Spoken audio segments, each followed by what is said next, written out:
Chapter 1. Jianchen. Within a seemingly endless chain of mountain ranges, there were two sword-shaped mountain peaks well over 1,000 feet tall and 100 meters apart from each other as it towered under the vast ocean of clouds. Both of these sword-shaped mountains were extremely precipitous and looked as if two gods had once stabbed their swords into the world. No matter where one looked, there was no way to climb up these mountains. At the very top of these peaks, there was only less than 100 meters between one peak to the next. There was a faint amount of fog that hampered the visibility of the area to a confusing degree. However, despite the hazy visibility, one would still be able to faintly make out two people standing at the very top of the mountain peaks calmly and motionlessly, as if they were stone statues.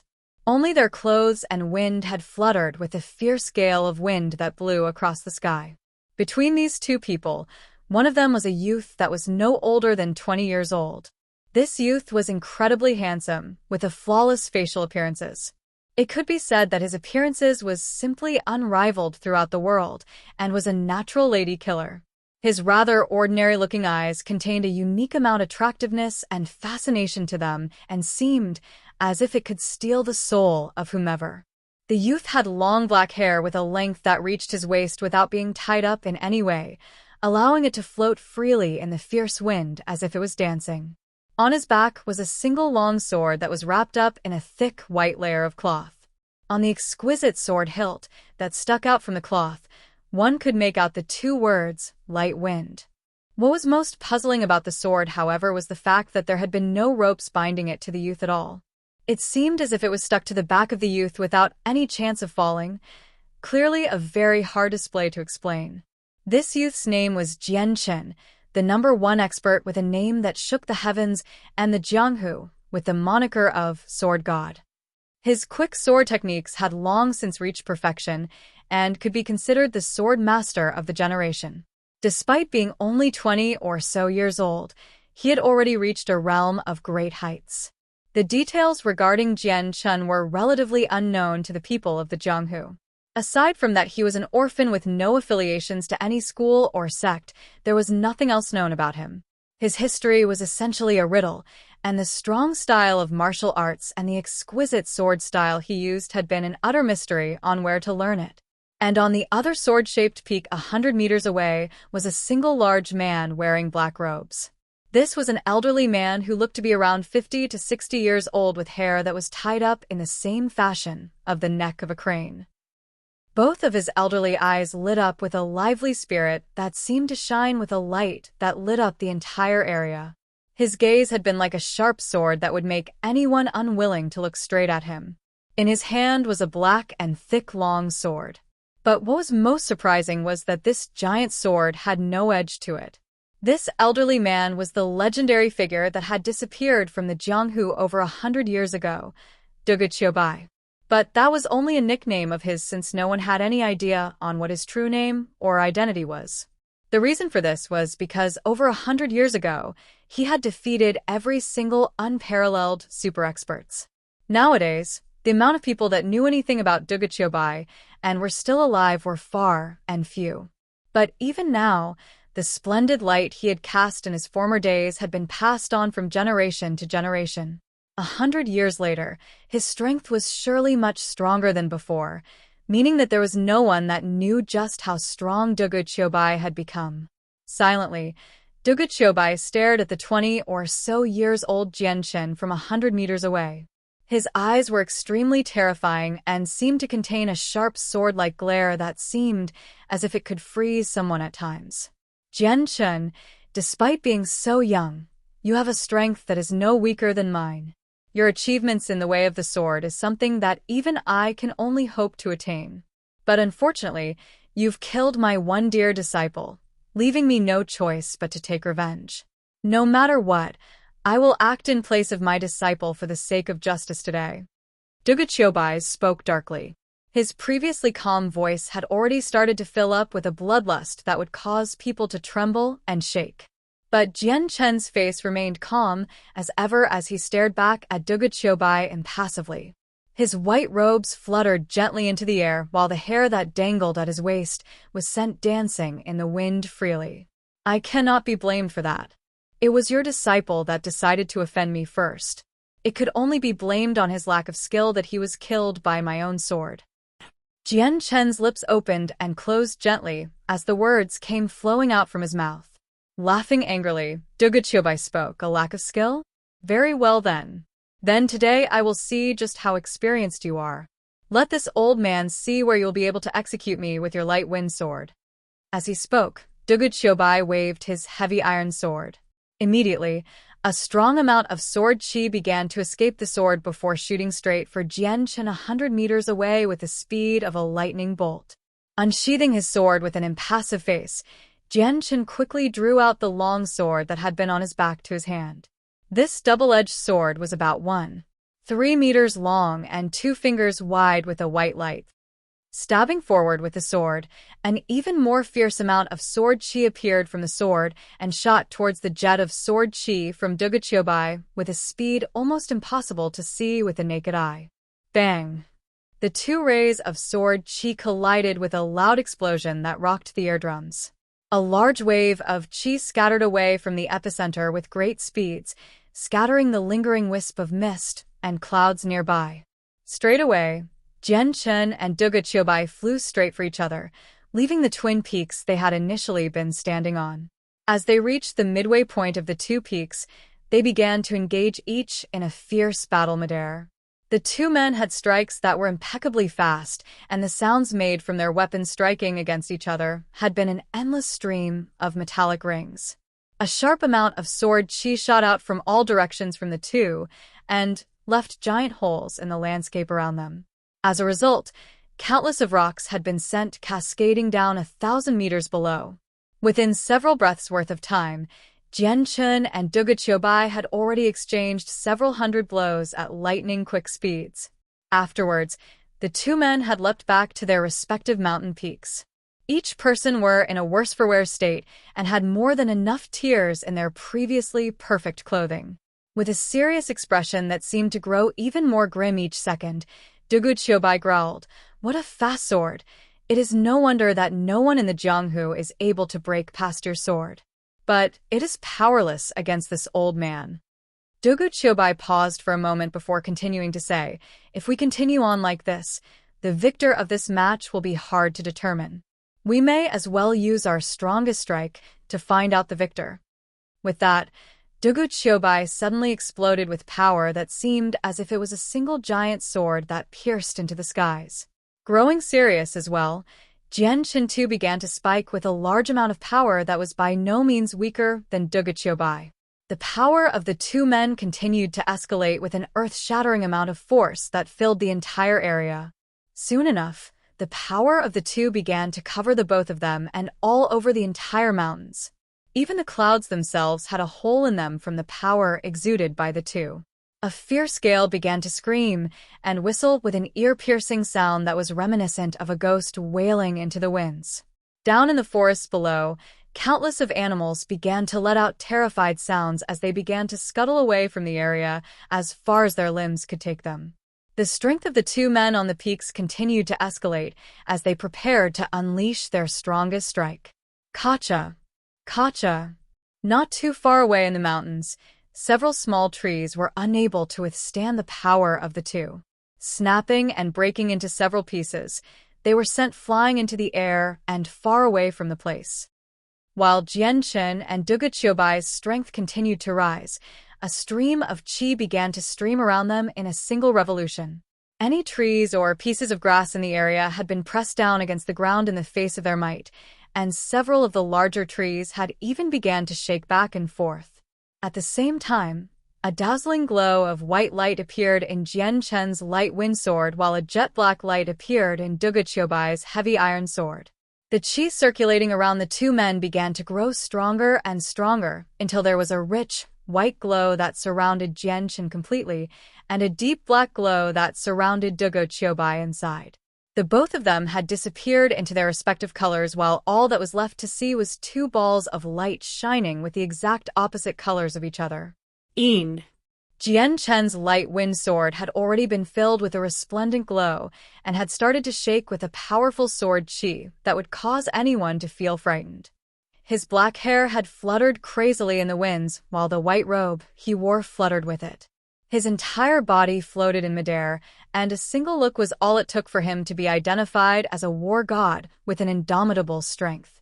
As the two men's strength continued to climb up to the peak, the two men suddenly let out a furious roar that shook the heavens like a bolt of lightning and pierced the eardrums.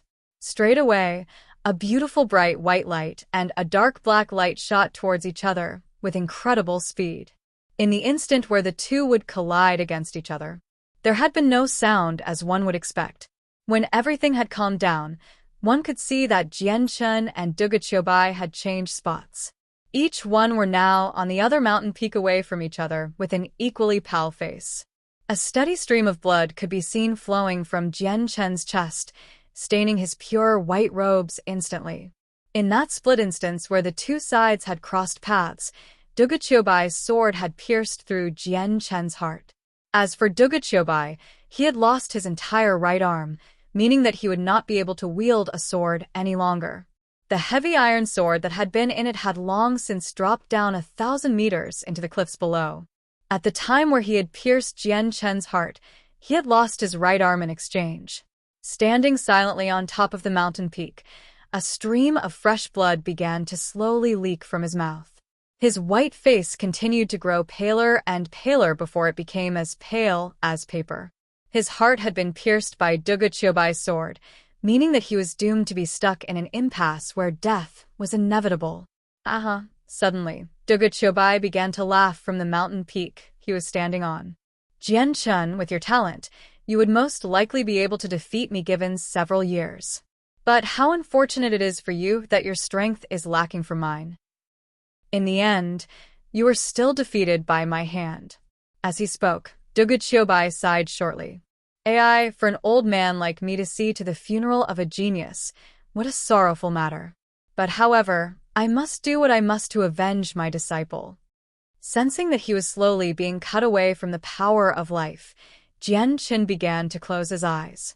At that moment, he was at peace with himself. Death to him was no important matter. After all, after traveling so many years in the Jianghu, Jian Chen had killed many men and death had long since dulled his emotions. The only emotion he had felt in his heart was that he would have no more chances to explore the pinnacle of the way of the sword. Just as Jian Chen submitted himself to a realm of calm, a sudden but strange feeling appeared within Jian Chen's mind. In that crucial moment, Jian Chen's spirit seemed to have harmonized with his long sword. He was the sword, and the sword was him. There had been no difference between the two of them. It was almost as if the sword had already become a part of his soul. At the same time, a powerful and pure amount of world energy began to descend from the skies before flowing into his mind one stream after another. As it entered, it began to perfectly harmonize with his soul, and as the energy of the world continued to pour into him, Jian Chen could distinctly feel that his own spirit began to grow at an accelerated rate. Simultaneously, his soul began to leave his body and into the boundless mountains and fields ahead. At this very moment, everything within 5,000 meters could be distinctly seen in Jian Chen's mind. He could even see a single mosquito on the ground living as it pleased without a problem. At the verge of his death, he had somehow managed to break through. Chapter 2. Changyang Xiang Tian. Suddenly, the sword in Jian Chen's hand started to control itself. It was as if the long sword had a mind of its own. Unexpectedly, the sword shot toward Dugachiobai like a bolt of lightning, traveling at a very high speed. The speed of the long sword was almost inconceivable. Dugachiobai only reacted when the sword had reached his throat. The sword was infused with an extraordinarily fierce sword qi. Dugachiobai widened his eyes in fear just as the long sword pierced through his neck. After finishing the strike, mist appeared from the hilt of the sword. The mist swirled around in midair momentarily before the sword returned to Jian Chen's hand. A fist-sized hole slowly appeared in the middle of Dugachiobai's throat. The sword tip had expanded as it pierced through Dugachiobai's neck, enlarging the wound. If not for that, it would have been impossible for a sword that thin to create a wound of that size. Dugachiobai's eyes were wide open as he stared at the sword. not believing what he saw. After all, he had just witnessed an impossible feat. He slowly opened his mouth to say something, but unfortunately, his throat had already been impaled, rendering him speechless. With a final look of disbelief and terror, he slowly crumpled to the floor, never to stand again. Jian Chen clasped his sword silently before looking at the collapsed Dugu Qiubai. A gasp was threatening to escape from his own mouth. He didn't think that in this final hour of life, he would make a breakthrough into the realm of the sword god. But however, it was for naught, as he himself was close to death as well. Inwardly sighing, Jian Chen's eyes slowly began to dim. Even though the breakthrough empowered his body, it was very hard to escape death, especially when one's innards are skewered. Soon after, Jian Chen followed Dugu Qiubai's footsteps into the afterlife, his body falling to the ground, proceeding into the abyss. After Jian Chen had fallen, the area in which he and Dugu Qiubai had fallen started to shake. So much so that the two sword-like mountain peaks emitted a loud sound that shook the heavens and split the two mountains in half. Countless boulders and stones tumbled down the mountainside, creating an avalanche in all directions. The sky turned purple and green, and the heavens and earth were illuminated. The colors danced and mixed to form a beautiful picture, and it was a shame that neither Jian Chen nor Dugu Qiubai were alive to see it, or the series of events which would follow afterwards. Inside a spacious and luxurious mansion was a room decorated with great splendor. Outside this room, a large group of people had gathered. A young male paced relentlessly in front of the doors. His face was filled with anxiety and worry. He looked to be 30 years of age, and he gave off a majestic aura. Although he had aged a little, one could still see the handsome youth that he once was. He was wearing a gold-lined silver chongpao, which added to his handsome appearance, and he was surrounded by an aura similar to that of a host. His face was resolute. Even his eyebrows were knitted together, almost forming a single lump. 3 meters outside of the room, a group of 30 people, ranging from young to old, were all lined up nervously. The elders of the group looked to be 60 to 70 years old already, with white hair all over their wrinkled faces. However, despite their age, their eyes could still make people shiver and quake in fear from the godly lights that flickered within. Judging by the glow from their eyes, the amount of fear they could inflict on others was so much that people wouldn't take them to be frail old men at all, but rather robust and healthy middle-aged men with the strengths of a tiger and dragon combined.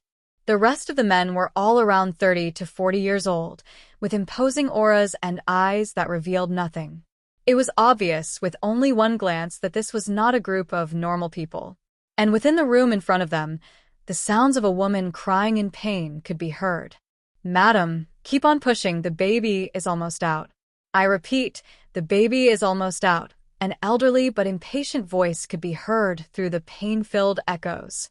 Those who could hear the voice could tell the owner of the voice was an elderly woman. Outside the room, the middle-aged man who was anxiously pacing about, abruptly froze in place and spoke with a sense of urgency. "AI, this has been going on for an entire day and night already. How has Yuna not given birth? If this drags on for any longer, I'm afraid even Yuna will face an unfavorable situation." Even the man's voice was filled with never-ending anxiety. "My lord, please don't worry too much. Madame Yuna will definitely be fine. You forget that Madame Yuna is a bright saint master." A white-haired elder spoke with a tone of confidence, but even his face could not hide the look of worry on it. "AI." The lord clad in a white chongpao began to sigh again repeatedly. The worry and anxiety on his face did not decrease, even the slightest amount. Eventually, after the men outside had waited for 2 more hours, an excited voice came from within the room. My lord, Madame Yuna has given birth. She has given birth, and is safe. And so is the boy." The amount of emotion in the voice was stirring up excitement throughout the house. Upon hearing that, the middle-aged man that was waiting anxiously became slack-jawed. The wariness in his face had been completely wiped out and replaced with an expression of joy and emotions. He was so emotionally moved that he couldn't find the right words to say, and blew open the doors so quickly that it was as if they didn't exist in the first place. His speed was almost inconceivable. No ordinary man could possess enough strength to pull off the same amount of speed he had just displayed. The middle-aged man immediately flashed over to the bedside and sat down beside it. His face was full of concern as he looked at the woman who was reclining on top of it. "Yunner, how are you feeling? You have to be all right." Despite his excitement, his voice was gentle and was brimming with concern. On top of the bed was a woman who was in the peak of her 20s.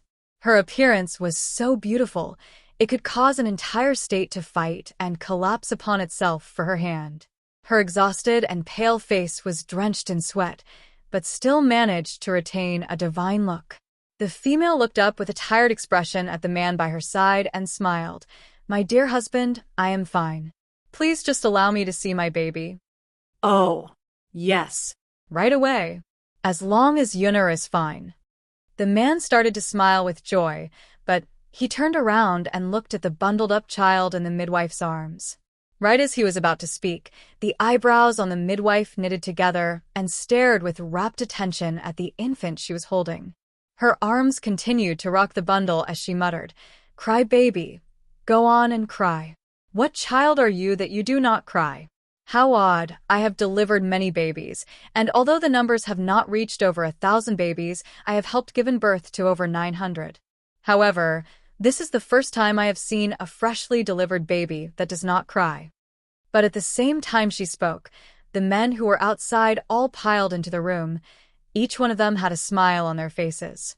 One after another, each person began to congratulate the woman on the bed. The middle-aged man was still smiling greatly and spoke to the woman. "Yunner, you should rest up first. I'll bring the child over in a second." The man then got up and walked towards the midwife. "What's wrong? Could it be there's some sort of problem with the child?" His voice had dropped down slightly. Sometimes, some children would be born with diseases. This occurrence wasn't uncommon and would actually happen often. He was already afraid that his newly born child had some sort of problem. Hearing his question, the midwife's face went sour as she looked at him and said respectfully, "My lord, the young lord has no problems that I am aware of, but according to my 10 years of experience, every newborn child will start to cry. But this young lord is different. Look here. Ever since his birth, he hasn't uttered even a single peep of sound. This is an extremely strange situation." The man's forehead creased in thought as he looked at the bundled infant. The infant's eyes were bright and showed no impurities within them as it looked all over the place. One moment he would look over here, and the next moment he would look over there. He was very cute in this way, and just by looking at him you would think there were no problems with him.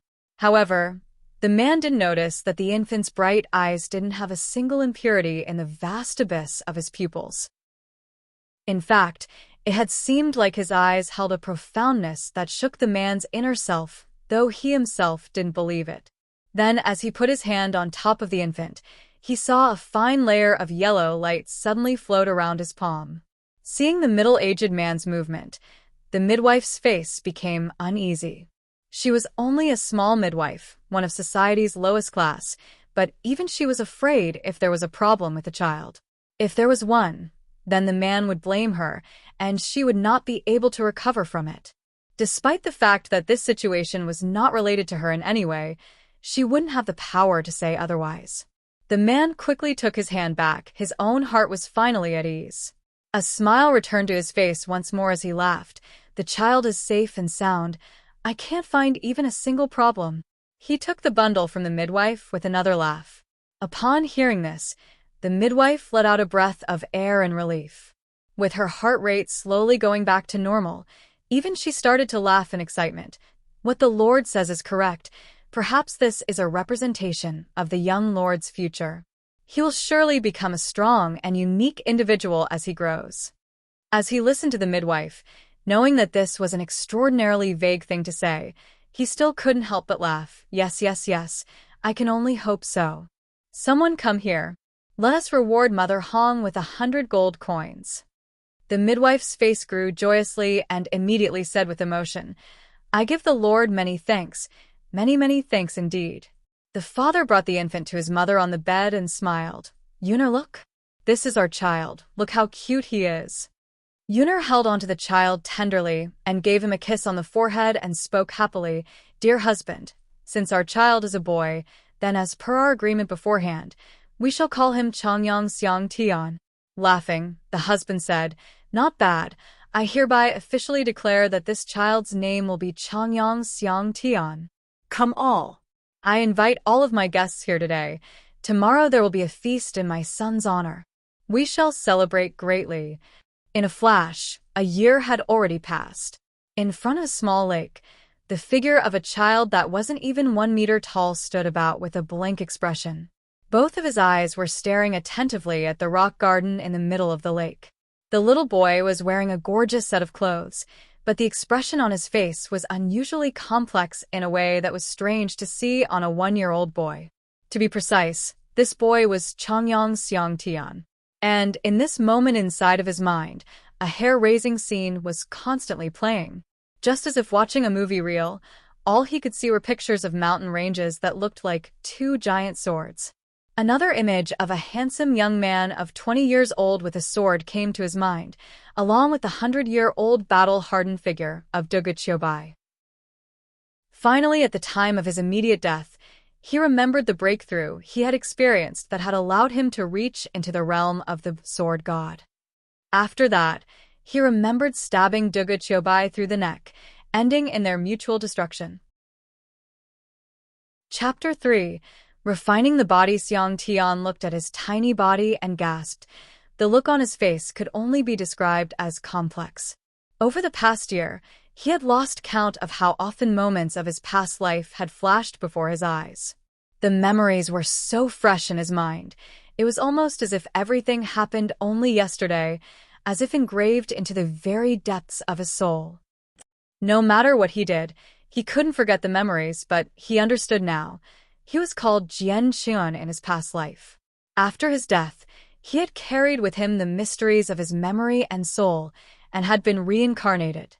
He retained all of his memories even after his reincarnation, so even after being born, he already knew how to talk. And, according to the conversations from the people at his bedside, he had a rough idea of what type of household he was in.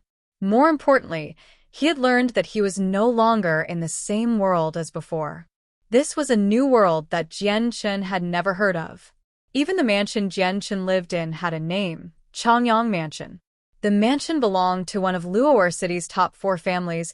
Each had a foothold of power and influence. His own father was actually the leader of the Changyang clan named Changyang Ba. His mother was named by Yuntian and was the 4th concubine for the clan leader. Although she wasn't the primary wife, she still had a considerable amount of power in the family because she held the title of a Radiant Saint Master. Even though Jian Chen didn't understand what a Radiant Saint Master was, he did understand that it was because his mother was a Radiant Saint Master that her status was high in the clan, and there were many that respected her. In regards to Jian Chen himself, he was the Changyang clan's 4th young lord and had a majestic status within the clan. Jian Chen also had 2 elder brothers and an elder sister. The first brother was Changyang Hu, the sister was Changyang Mingyue, and the second brother was Changyang Ke. The 4 of them shared the same father, but each had a different mother.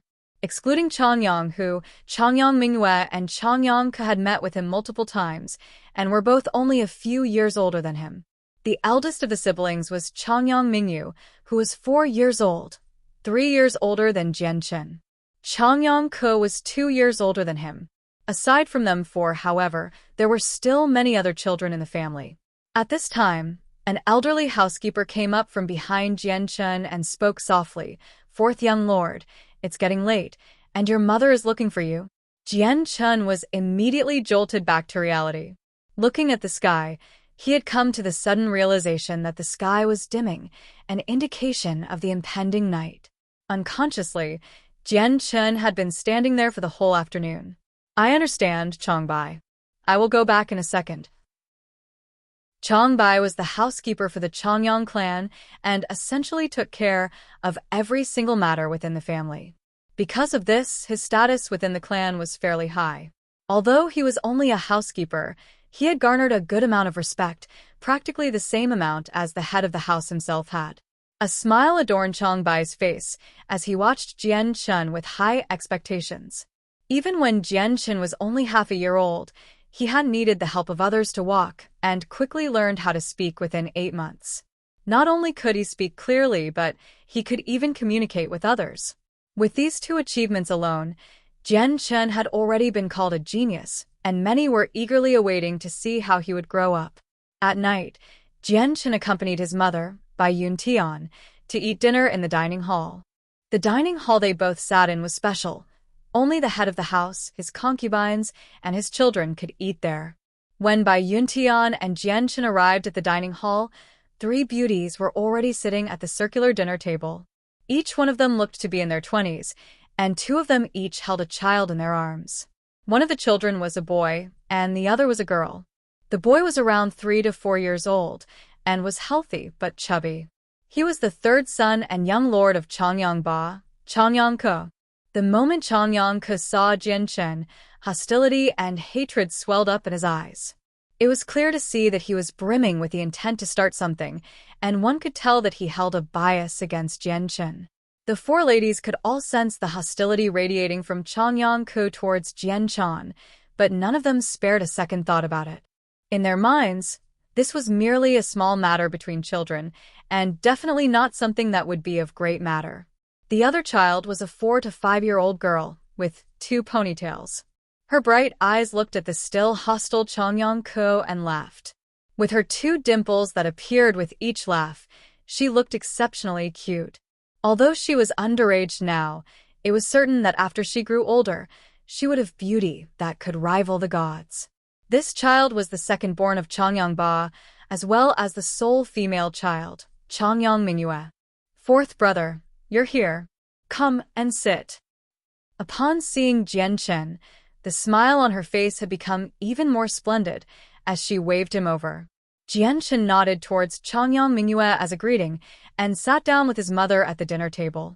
Bai Yuntian began to pamper Jian Chun, softly saying, "Xianger, say hello to your aunts and siblings." Without any other choice, Jian Chun looked at the pampered ladies. "Hello, eldest aunt, second aunt, third aunt, second sister, and third brother." Ever since his mother had discovered that he could speak efficiently, she had been ecstatically teaching him the basic rules of etiquette. With Jian Chun's go-with-the-flow mindset, he didn't object to her teachings. It would prove beneficial to him in the long run as well in this new world. When he had first arrived in this strange new place, he had struggled intensely with this new body. Since he was reincarnated with his old memories, he still felt like Jian Chun. Deep within his soul, he did not think this new life was his, but as time went on, he gradually accepted his new body and life. No matter what though, Bai Yuntian was still his mother. Although it was a mystery on how he managed to retain his memories, they had been from a place on another world. It had no relationship to this new world, so Jian Chun had decided to hide away the memories in the deepest part of his mind. It was time to accept his new life and give it everything he had. The 3 ladies all smiled at Jian Chun. One of the ladies wearing golden robes laughed. "Sister Yaner, it would appear that Xiang Tian is getting more and more intelligent. AI, it's getting harder and harder to only see him as a 1-year-old child. I truly am envious of you for having such an intelligent child."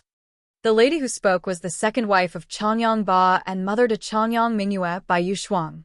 That's right, younger sister Yaner. What second sister said is correct. Each and every day, I grow even more fond of Xiang Tian. Sitting next to Jian Chun with a tranquil look was another one of the 4 ladies. She was the 3rd wife, Yu Fengyan. Xiang Tian is certainly a child genius. To be able to walk at 6 months and speak at 8, these are feats that no other child his age would be able to replicate.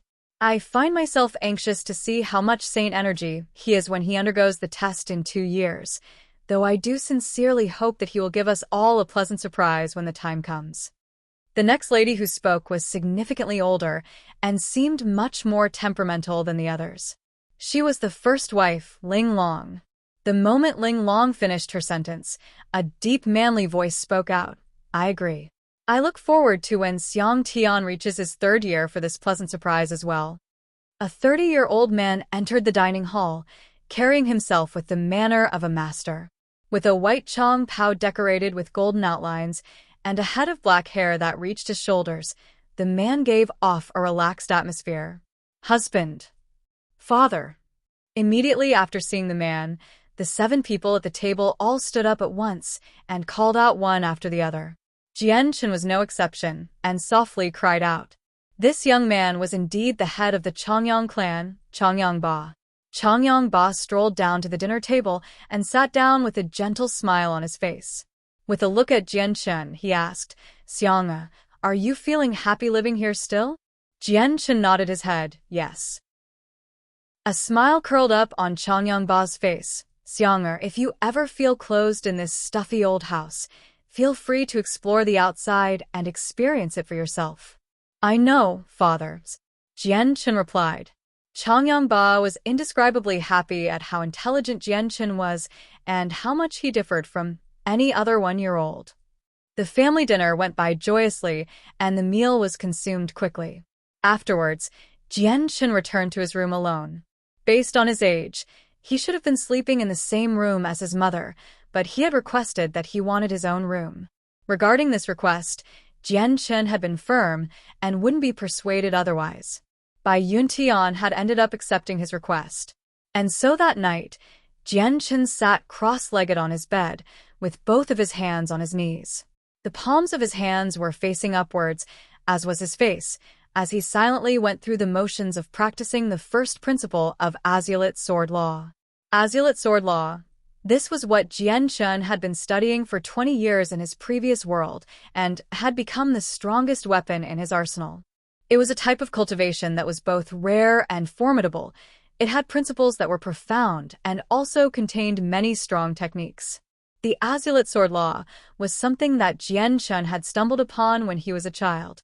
He had accidentally fallen off of a cliff while playing in the mountains, and somehow managed to survive the fall by landing in a pool of water. When he had awoken, he had found himself trapped in a cavern with fish as his only source of food. After finding the manual, he had dedicated himself to learning it and finally succeeded after 10 years. With his breakthrough, he was able to jump out of the cavern and return to the lands above. Jian-chen was a war orphan who had been taken in by his great-grandfather and grandmother. 10 years had passed while he was trapped in the cave, so when he had returned to the village, his great-grandparents had already passed away from old age a long time ago. After paying his respects to them, the now alone Jian-chen left his little mountainside village to travel the world by himself. Jian-chen had accepted what life had given him in his past life, and he had accepted this new life as well. With this acceptance, he had started cultivating and refining his body for half a year, ready to regain his strength. Chapter 3. Refining the body. Xiang Tian looked at his tiny body and gasped. The look on his face could only be described as complex. Over the past year, he had lost count of how often moments of his past life had flashed before his eyes. The memories were so fresh in his mind, it was almost as if everything happened only yesterday, as if engraved into the very depths of his soul. No matter what he did, he couldn't forget the memories, but he understood now.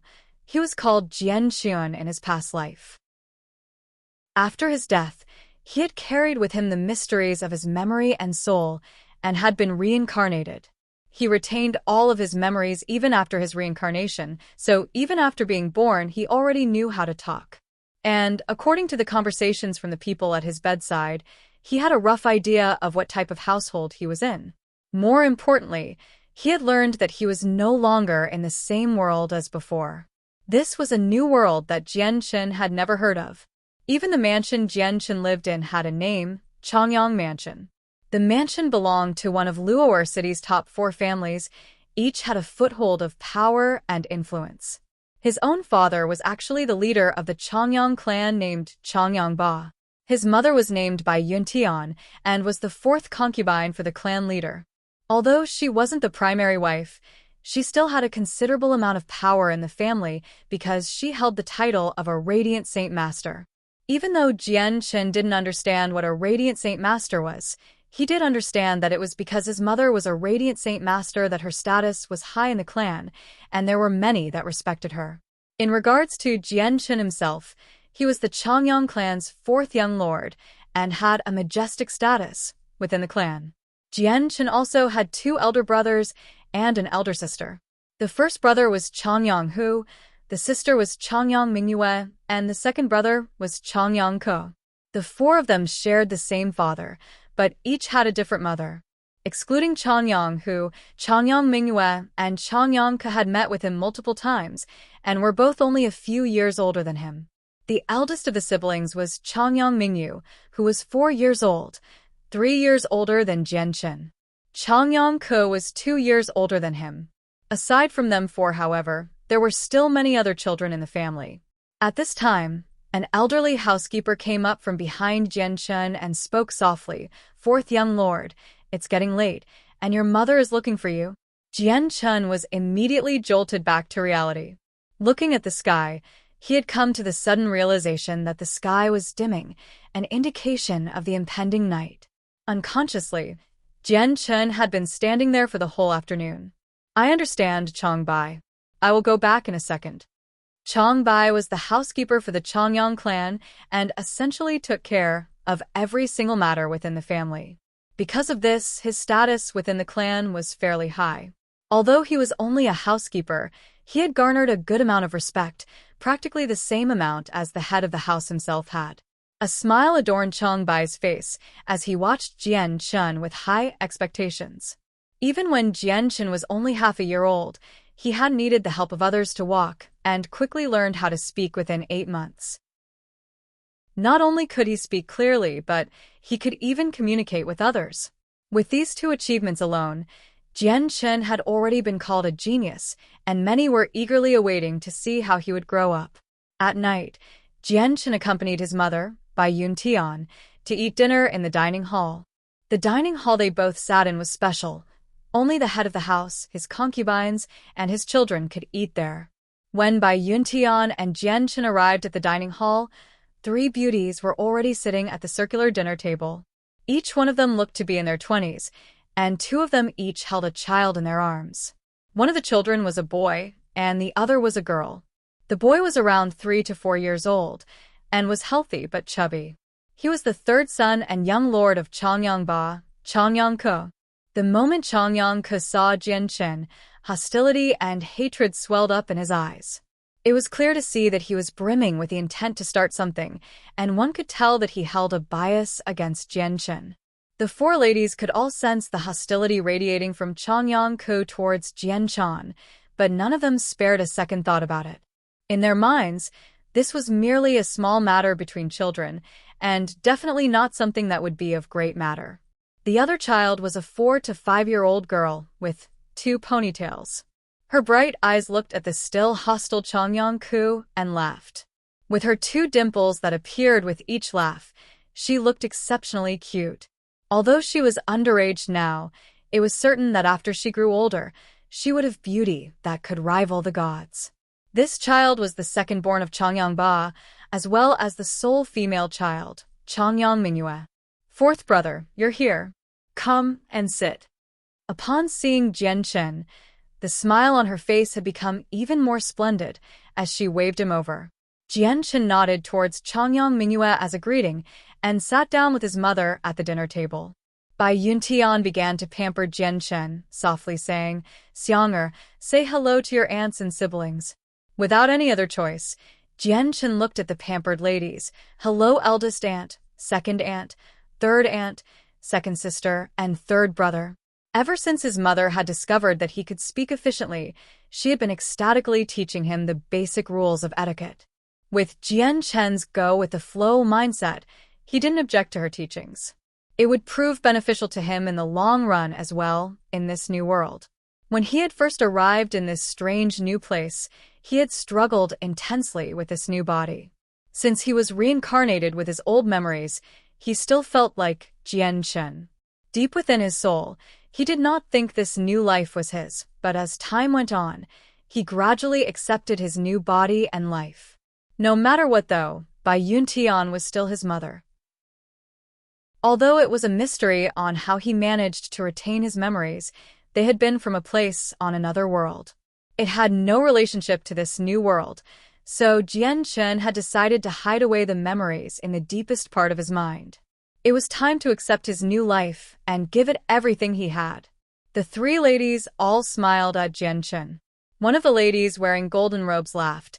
Sister Yaner, it would appear that Xiang Tian is getting more and more intelligent.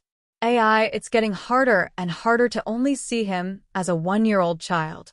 I truly am envious of you for having such an intelligent child. The lady who spoke was the second wife of Changyang Ba and mother to Changyang Mingyue by Yu Shuang. That's right, younger sister Yaner. What second sister said is correct. Each and every day, I grow even more fond of Xiang Tian. Sitting next to Jian Chen with a tranquil look was another one of the four ladies. She was the third wife, Yu Fengyan. Xiang Tian is certainly a child genius. To be able to walk at 6 months and speak at 8, these are feats that no other child his age would be able to replicate.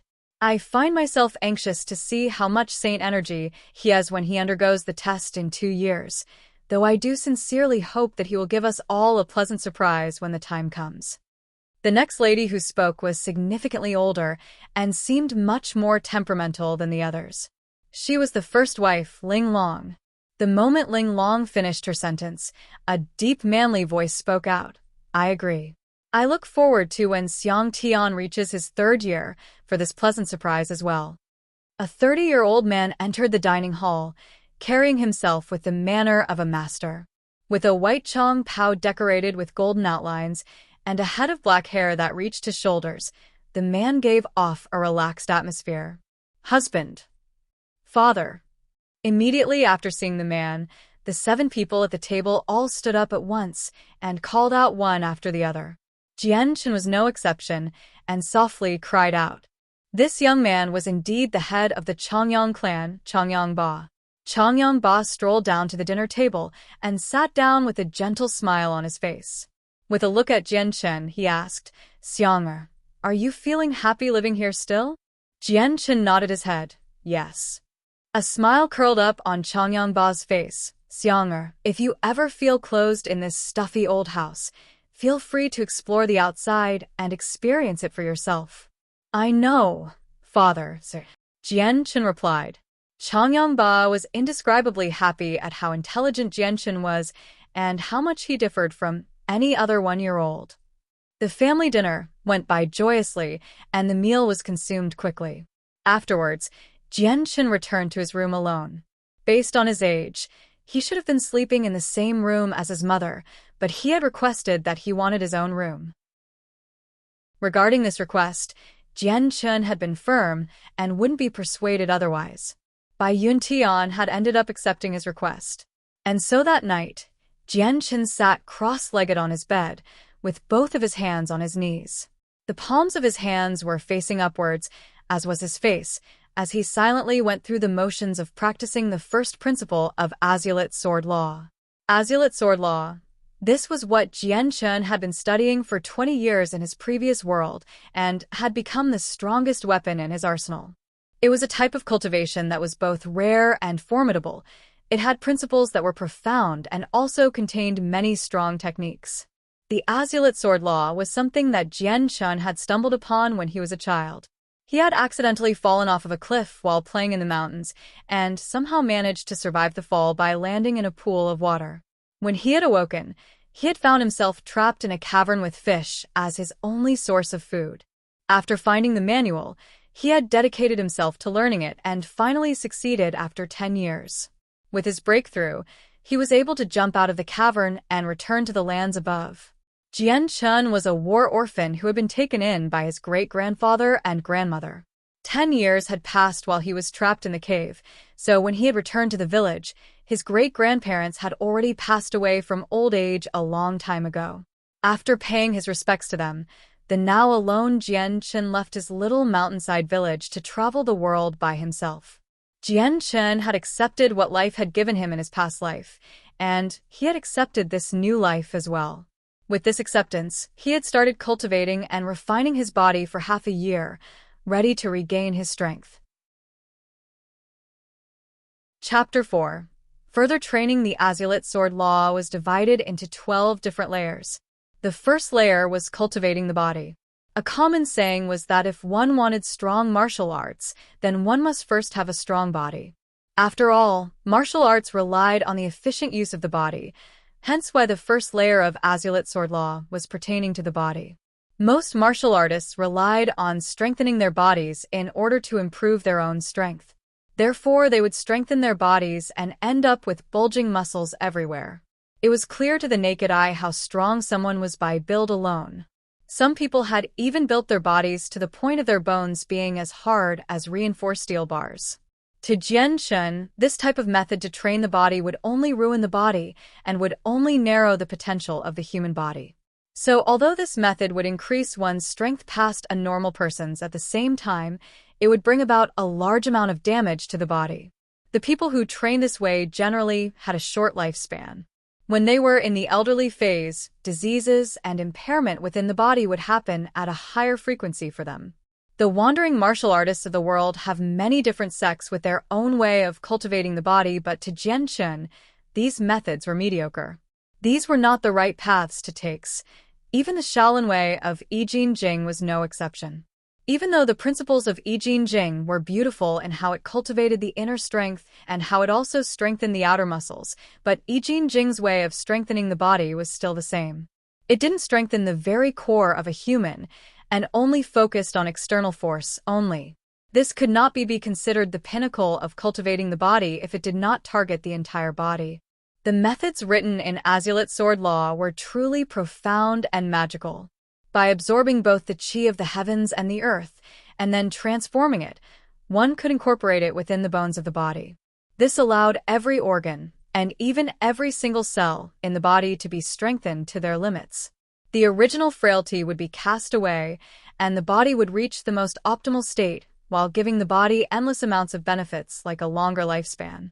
When one practiced the later methods, your corporeal body would reach new heights in strength, and as Azulit sword law indicated, if one could reach the highest levels of cultivating the body, then they could even live as long as the heavens and the earth.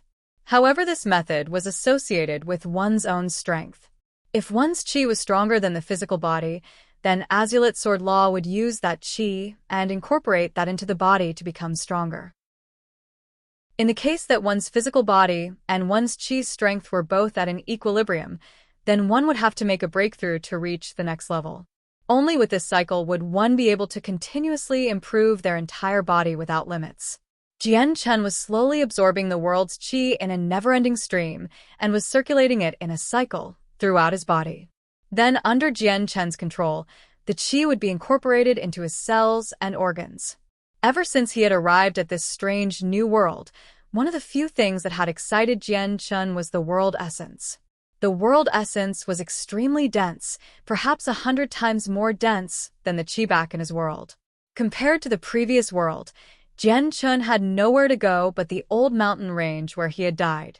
One world was paradise, the other world was hell. The difference was simply that clear to see, so Jian Chun was extremely happy about that. However, what Jian Chun couldn't understand was the difference between the world essence of this world and the world essence of his past world. While both were the same in feeling, Jian Chun was carefully discovering that the world essence had an extra type of energy. This type of energy was a small part of the world essence and was interconnected as if blended together so that they could not be separated. When he had absorbed this new type of energy into his body, nothing negative happened. So because of that, Jian Chun had not tried to remove the clearly different energy from the world essence. However, Jian Chun was now curious in the matter.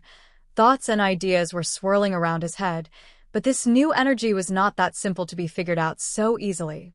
After the never-ending world essence had been absorbed into his body, Jian Chun could clearly feel every single artery and cell in his body become stronger.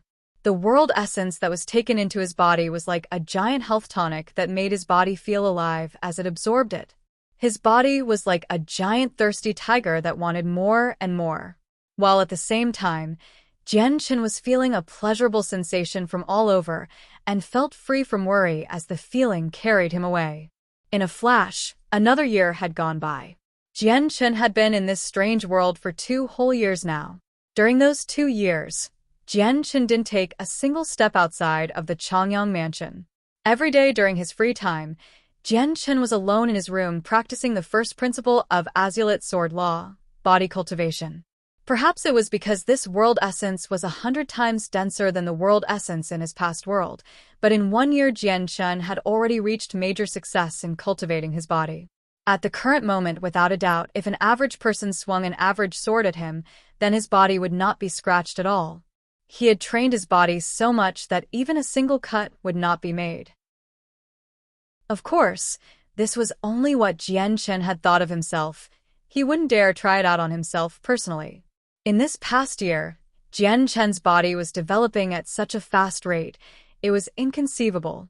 In a single year, he had already reached a height of 1.2 meters, an abnormal height for a 2-year-old. This height had actually made him look to be closer to 5 or 6 years old instead. Because of this, everyone in the Changyang mansion had been alarmed beyond belief, although many of them still had vast expectations for him. Expectations hoping that he would be a genius with unlimited potential, but everyone would have to wait for when he turned 3 in order to confirm anything. Regarding this expectation put on him, Jian Chen couldn't help but feel helpless. He didn't understand that the reason why his body had grown so fast was due to practicing Azulite Sword Law, because back in his previous world, he did not have Azulite Sword Law by his age. Although he still accompanied his mother by Yuntian to the dining hall, but as usual he had still shut himself off in his room every night. Sitting on the bed with crossed legs and his hands on his knees, he would close his eyes and face the sky once more. But this time, Jian Chen wasn't cultivating his body, but instead he was pondering. It had been 2 years since he arrived at this world, and in those 2 years, he had never seen the outside world from beyond Changyang Mansion. He spent the majority of his days locked up to cultivate his body. Up until now, he still did not understand much about this world. Outside of Changyang Mansion, he practically knew nothing about this world, even what the outside world looked like. He understood in his heart that in everyone else's eyes, he was a 2-year-old boy. A 2-year-old boy would generally be happily cherished by his parents while growing up carefree. Jian Chen, however, would not be in that situation at all. As he was thinking on his bed, Jian Chen finally decided that tomorrow morning he would ask his parents. It was important for him to know and understand what the outside world was like in this world. After thinking it out, Jian Chen slowly opened his eyes and got off the bed. Tonight, he would not be cultivating his body on top of his bed as usual, but instead he would stand in the central point of his room with his eyes closed. In Jian Chen's mind, a pair of mysterious footsteps began to appear. Then a picture appeared inside of Jian Chen's mind. Just like a movie reel, the picture never seemed to stop, but all he could see was a figure wearing a white chongpao. It was a young man holding a sword that was quickly pacing through a mysterious land. He was walking so fast that a regular person would have a hard time seeing him clearly. Because the young man was walking far too quickly despite the small amount of room he was in, a series of after images were trailing behind him. This figure was the previous incarnation of Jian Chen, and the steps that were appearing were actually symbolizing Azulite Sword Law, truly a mysterious image. As the morning daylight shone through a crack of a window into his room, Jian Chen suddenly opened his eyes as he stood in the middle of the room. In this hour, he had finally moved. His legs moved so fast that it was practically a blur. For his legs to maintain this type of speed for some time, even most martial artists wouldn't be able to keep up in this condition. Jian Chen's legs were moving in a mysterious way as he walked about in a certain trajectory. As he moved around his room quickly, his legs had whipped up a small whirlwind due to the extremely fast-paced movement he was making. Although this event did not go on for long, Jian Chen stopped moving, as his face was turning paler by the second. Slowly gasping for breath, both of Jian Chen's legs couldn't help but shiver and quake as he paused. Jian Chen slowly walked to his window and sat down next to it. Bending his lower back, both of his arms massaged his legs continuously. Pursuing the mysterious footsteps for that one moment had caused his legs to become incomparably weak. He couldn't even use the smallest amount of power in his legs anymore. Jian Chen shook his head helplessly. No matter what type of martial art to cultivate himself, the first thing he had to do was attain a better build. Not only that, but the more profound a martial art was, the higher its requirement. When it came to the exercise of following the footsteps, if he did not have a strong physical physique and a strong qi, then he would not have been able to last very long. Of course, normal practitioners would not be able to hold up for as long as he had, and if they had tried, then they would have exerted their body beyond what it could take and damage it.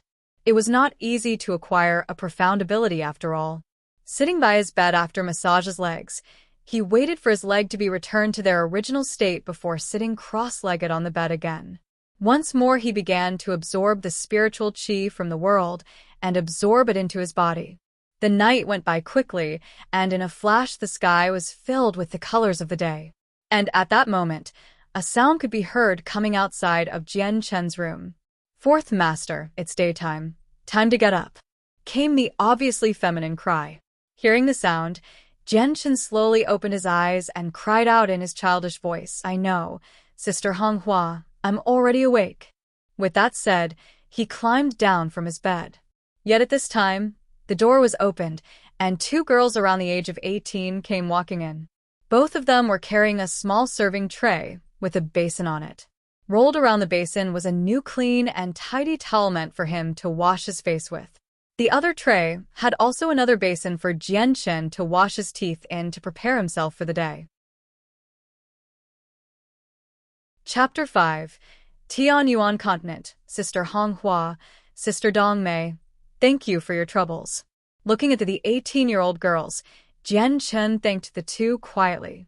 These two maids were the servants of the Changyang family and were specifically meant to cater to the everyday needs of Jian Chen.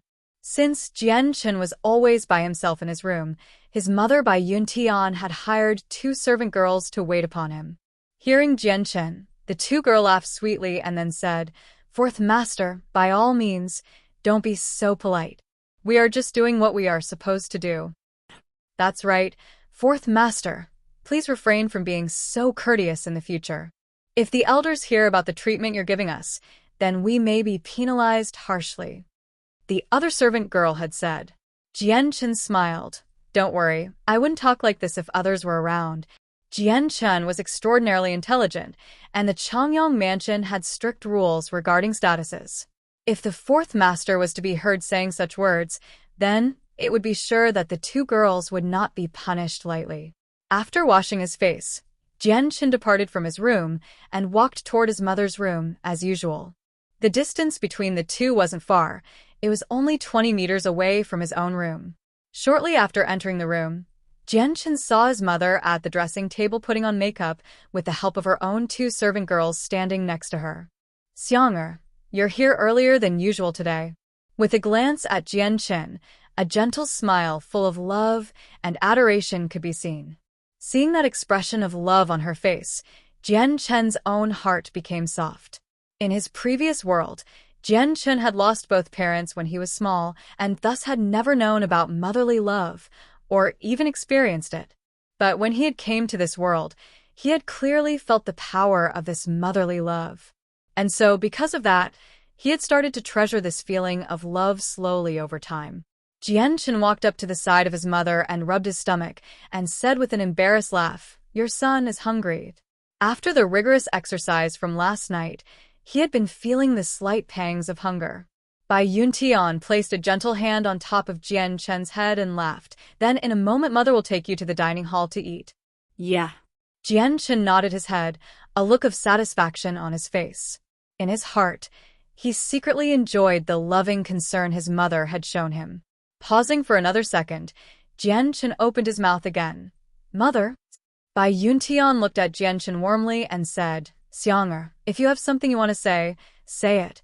Jian Chen hesitated for a second before recollecting his inner thoughts. Looking at his mother again, he said, "Mother, could you please tell your child what the outside world is like?" Hearing Jian Chen, Bai Yuntian was clearly shocked by his question. Opening her mouth, she asked, "Xiang'er, could it be you're interested in the outside world?" "Your son is only curious," he answered. Bai Yuntian laughed. "Xiang'er, the outside world is extremely vast and also extremely complicated. The matters of the outside world could not be made clear through words alone. If you want to learn about it, Then it would be best if you went to the library and read a few books on it. Even as she voiced her answer, Bai Yuntian's face had looked a little bit helpless. But Xiang'er, you still don't know how to read. Even if you go to the library, you wouldn't be able to read any of the words. Mother, then why don't we bring some people to teach me how to read? Jian Chen's voice contained some dissatisfaction. Giggling, Bai Yuntian said, Xiang'er, you are only 2 years old. Your mother has never heard or seen a 2-year-old child learn how to read before. Even in the entire Tianyuan continent, this type of situation has never happened before. Generally speaking, the earliest any child has ever started to learn to read was when they were around 4 to 5 years old. Jian Chen understood instantly. Mother, your son wants to learn to read.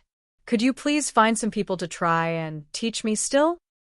Bai Yuntian was speechless, but a happy smile crept up on her face nonetheless. Xiang'er, learning to read is an exhausting task as well as being extremely boring. You must understand that there are many different words in the continent. This isn't something that can be learned quickly. Are you sure you want to start learning now? Jian Chen nodded his head in confirmation. I am. Hearing Jian Chen's answer, Bai Yuntian's smile became even more splendid. With a happy laugh, she said, if this is what Xiang'er's request is, then Mother will support you entirely. Turning her head, she called out, Xiao Lu. In a moment, go to Lore City and hire the most prestigious teacher and bring him to the mansion, so he can teach my Xiang how to read. Yes, my lady. The servant girl who was combing Bai Yuntian's hair agreed respectfully. Xiang'er, it's been a decent amount of time. Let us go to the dining halls before the both of us starve. The day went by quickly, and when the second day came, the teacher Bai Yuntian had hired arrived at the mansion and began to teach him to read. And so from that moment on, Jian Chen would spend his daytime earnestly studying how to read, since he retained some mental fortitude and knowledge from his memories of the past. Learning the written language of this new world was not all that difficult. Combined with the teacher who was putting his heart and soul in teaching him as well as his amazing memorization capabilities, learning to read was extremely fast and easy for him. In just a short span of 3 months, he had already mastered the most basic words of the continent. Jian Chen's learning rate had made the teacher exclaim in astonishment. Immediately after Bai Yuntian had learned that he had learned most of the written language in 3 months, she couldn't believe it. In the end, she had put Jian Chen in a test before she could accept the fact. If one wanted to read and write most of the words used in the continent to the extent Jian Chen had, then one needed to spend at least 2 years. To have Jian Chen accomplish this in 3 months, while it took most 2 years, not even any of the geniuses could claim to have accomplished this feat. This achievement quickly reached the ears of Jian Chen's father. Changyang Ba had then personally paid a visit to Jian Chen about it. Xiang'er, you have endured much in such a short amount of time. It's time to relax for now. Let your father give you a reward, since you have painstakingly learned to read in these past few months. I don't know what reward Xiang'er would want, though. Changyang Ba's face contained a smile as he looked down at Jian Chen as he spoke. Having such a genius for a son, he was extremely proud of himself and cared much more for Jian Chen than any other child automatically. Hearing this, Jian Chen's eyes brightened and thought for only a few seconds before responding, Father, would you allow your son to go to the library and read some of the books there so I can get some experience and learn even more? Changyang Ba's eyes brightened as he looked at Jian Chen with gratification. With a loud laugh, he said, This is no problem at all, Xiang'er. You have a heart that desires to improve itself, and your father is proud of this. I approve of your request. The library will be free to you whenever you desire. Thank you, Father. Jian Chen's face exuded a happy expression. To be able to enter the library was an achievement that Jian Chen could truly be happy about. After all, he had understood that the library wasn't a place anyone could walk in freely. One had to be 6 years old or older and had to be directly descended from the Changyang clan in order to enter. Of course, if one received the permission from the clan leader, then the requirements could be waived. Soon after, Changyang Ba began to dote upon Jian Chen for a while before departing from his room. After he had left, Jian Chen wasn't able to sit in his room any longer. Immediately exiting his room, He headed toward the direction of the library. After studiously learning how to read for 3 months, it all led up to this moment of being able to enter the library and look up information pertaining to the outside world. Even if there wasn't much details on the outside world in the books, Jianchen could always go ask his mother. But the books definitely had more details than his mother, as well as being quite comprehensive. As a result, Jianchen had placed more importance on the books. The location of the library had already been answered for Jianchen a long time ago. It was in the back of his family's courtyard in a large pagoda. When Jianchen entered the courts in the back, he immediately felt the presence of many experts concealed in every direction and were staring at him with viper-like eyes. With his head high and proud, Jianchen pretended that he didn't sense the experts and walked further into the tower. If he let other people know that he could sense people that were looking at him from concealed areas, then a series of troublesome questions would follow. He was a 2-year child, after all, without any knowledge about martial arts. Changyang Mansion had many direct descendants, but not many people were heading toward the library. So the only people Jianchen had seen were the guards that protected the area, and almost no other clan member. Jianchen quickly reached the doors to the tower before stopping to lift his head up to see the extremely large board hung above the doors of the tower. The words "Book Pavilion" were written in fancy writing, with 2 guards standing below it. When he looked at the 2 guards, he could tell these guards were definitely not lacking in strength. Waiting for the gates to open, Jianchen then walked in directly without being obstructed by the 2 guards. They were almost like wood carvings that stood motionlessly on the side with their backs straight. Even when Jianchen had appeared, the 2 did not even greet him. As Jianchen entered the inner tower, a long and narrow corridor greeted his eyes. It was daytime on the outside, and light shined down beautifully, leaving a sight like none other. On the walls of the corridor, a bright moon pearl was hung and gave off a light to illuminate the hallway. The length of the corridor was quite long, before finally splitting into 2 paths. Jianchen estimated that both paths followed the opposite sides of the tower before finally rejoining again after a distance. "Fourth Master, the clan leader has said you have the authority to access the left side of the tower," an elderly voice called out. Coming out from the shadows slowly was a tall figure.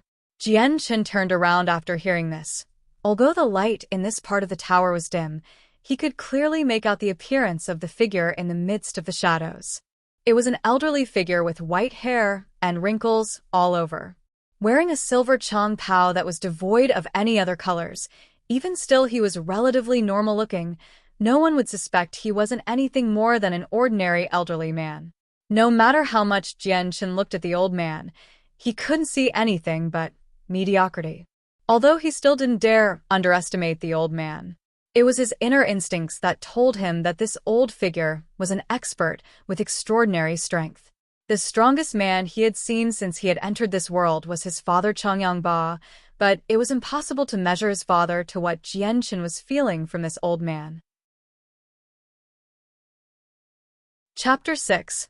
Saint's Test. Although Jianchen could see through his frail appearance and find the true strength of the old man, he remained motionless and did not reveal anything on his face.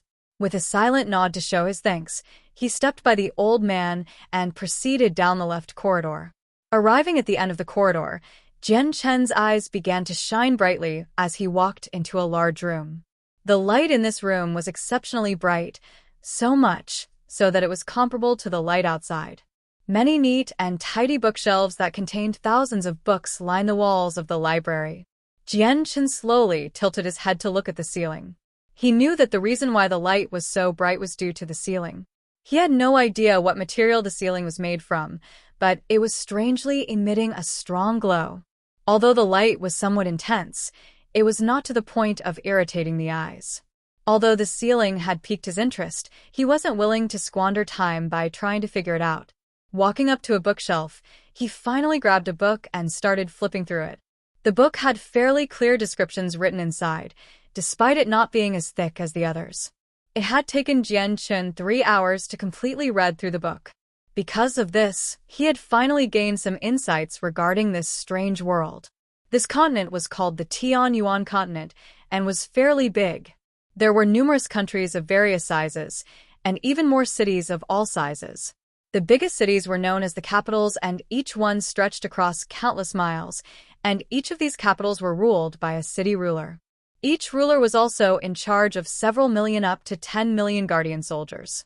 However, within the entire Tianyuan continent, there were only 7 capitals, while 3 of the 7 were controlled by a single strong empire. Among the strongest empires were the Karl Empire and the Felicity Empire, who both controlled 2 capitals each. It was the Holy Empire that controlled the first 3 capitals. Under the capitals were the king cities, but the king cities were smaller than the capitals by a huge amount. Practically every kingdom had at the very least 1 king city, and each king city had 1,000,000 guardian soldiers. Under the king cities were the first-class cities, which had 800,000 guardian soldiers. The second-class cities had 400,000 guardian soldiers each. Under the second-class cities were the varying villages, which all had their own guardian soldiers, but their numbers wouldn't reach over 50,000. Even their strength and numbers varied greatly. The Tianyuan continent had people that all practiced something called the Saint Force. When their Saint Force reached the 10th level, then based on the expert's ideology, the Saint Force will condense into a saint's weapon. There were over 1,000 shapes, and each were completely dependent on the expert's ideology. As a result of the saint weapon forming from the Saint Force, once it formed a special link with the expert. Some people with an outstanding gift would receive a saint weapon with a special attribute. These attributes were classified as earth, wind, water, fire, light, and dark. Among these elements, light and dark were rarely seen, but were still extremely powerful. The light element was extremely strong in the healing aspect, and those who had light-attributed saint weapons were given the title of immortals in the Tianyuan continent. They were given this title due to the fact that while on the battlefield, they could easily restore any damage taken. On the battlefield, if they were not killed in one strike, then they would be nearly impossible to defeat. Those with the dark element had a corrosive nature. Not only was this a troublesome element, but those with dark attributes were also in demand. At night, they could come and go as they pleased, earning them the titles of Night Lords, for the night was under their command. The rest of the 4 elements each had their own corresponding strengths. The amount of power they had depended on one's own strength and judgment. Of course, in the Tianyuan continent, those who had a saint weapon with an attribute was 1 in 10 compared to those who didn't have an attribute. On a battlefield, those with an attribute were often harder to fight against than those who didn't. The saint weapons were the strongest of weapons. In a war, saint weapons could be freely summoned at will and provide assistance to their masters to help overcome their limits. At the same time, a saint weapon and its master's life were intertwined. Whatever injury the saint weapon sustained would then be equally reflected back to the master.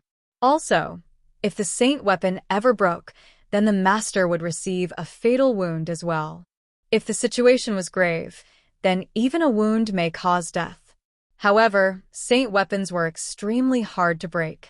As long as the saint weapon was stronger than the opposing force, then it would not be harmed in any way. After a saint weapon takes shape, then this new way of cultivation would absorb the chi from the world to become stronger. This method would improve one's own strength as well. Once the saint weapon was formed, then the expert would be called a saint. In the Tianyuan continent, the saints are classified into 9 different levels: Saint, Great Saint, Saint Master, Great Saint Master, Earth Saint Master, Heaven Saint Master, Saint Ruler, Saint King, and Saint Emperor. Within each of the levels, they are further separated into 3 levels: lower, middle, and upper. Within the Tianyuan continent, there lies a mountain range that was spread out across the continent called the Mountain Range of Magical Beasts. The range was filled with countless magical beasts. The further you went in, the stronger the beasts would get. These magical beasts were also separated into 9 levels. The Class 1 beasts were equivalent to a saint, while the Class 2 beasts was equivalent to a great saint. Continuing on with this, a Class 8 beast was on par with a Saint King, and finally, a Class 9 beast was equivalent to a Saint Emperor. At the same time, the Tianyuan continent had a very prominent profession called the mercenary. According to this book, the Tianyuan continent had many mercenaries. These mercenaries would accomplish a variety of tasks for money, although many mercenaries would enter the mountain range of magical beasts to hunt monsters and sell the monster cores for money. Although the dangers were big, the rewards were just as generous due to monster cores being highly valued in the continent. The higher grade a monster core was, the higher priced it was. There were some high-ranked monster cores that could not be bought with money alone. Monster cores were one of the most desired items in the continent. Inside the center of a monster core was a large amount of pure energy and could be absorbed by humans for a faster training speed. Absorbing the energy from a monster core was ultimately faster than trying to absorb the world essence into one's body. However, using the monster cores to increase the cultivation speed wasn't a method the general populace could do without having plenty of money. Other than a few odd things, Jianchen was finally beginning to understand many things about this world. This world was exceptionally cruel, and wars happened everywhere. The people of this world were more dangerous in comparison to his old world. If one wasn't strong enough, then they would find it hard to survive. Most of the people on the continent were practitioners as well, although the average practitioner would be of average strength. The average person wouldn't be able to cultivate their saint force to the 10th level and be able to condense it into a saint's weapon. If these people don't have the proper training and support, then they would remain at the lowest levels similar to a peasant in the mountains. After finishing the books, Jianchen finally understood the new world to a better degree. Saint weapons, elements and attributes, magical beasts, monster cores and mercenaries, everything was a new experience to Jianchen that gave his heart a thrill. He was looking forward to the new world and desperately wished to leave the Changyang mansion immediately. To be able to experience the outside world would be a refreshing change of pace. However, Jianchen knew that he would not be able to fulfill his desires in the upcoming years. His parents would never allow a 3-year-old child to leave their home for the outside world. Even if he could leave his home, he would have no way of defending himself. After a long period of time, Jianchen decided to put even more effort into his training. Aside from his daily meals, every day was spent training alone within his room. He still hadn't completed the basics of the cultivation stage of Azulite Sword Law, so the world essence he had been absorbing was distributed equally throughout his body, entering each cell and strengthening his body. It was only when his body could no longer be strengthened by the world essence would Jianchen be able to break through to the second stage, where he would start the formal training of his true qi. Currently, Jianchen still had the physique far beyond that of a normal person. However, some regions of his body where qi previously gathered in his past world were still empty.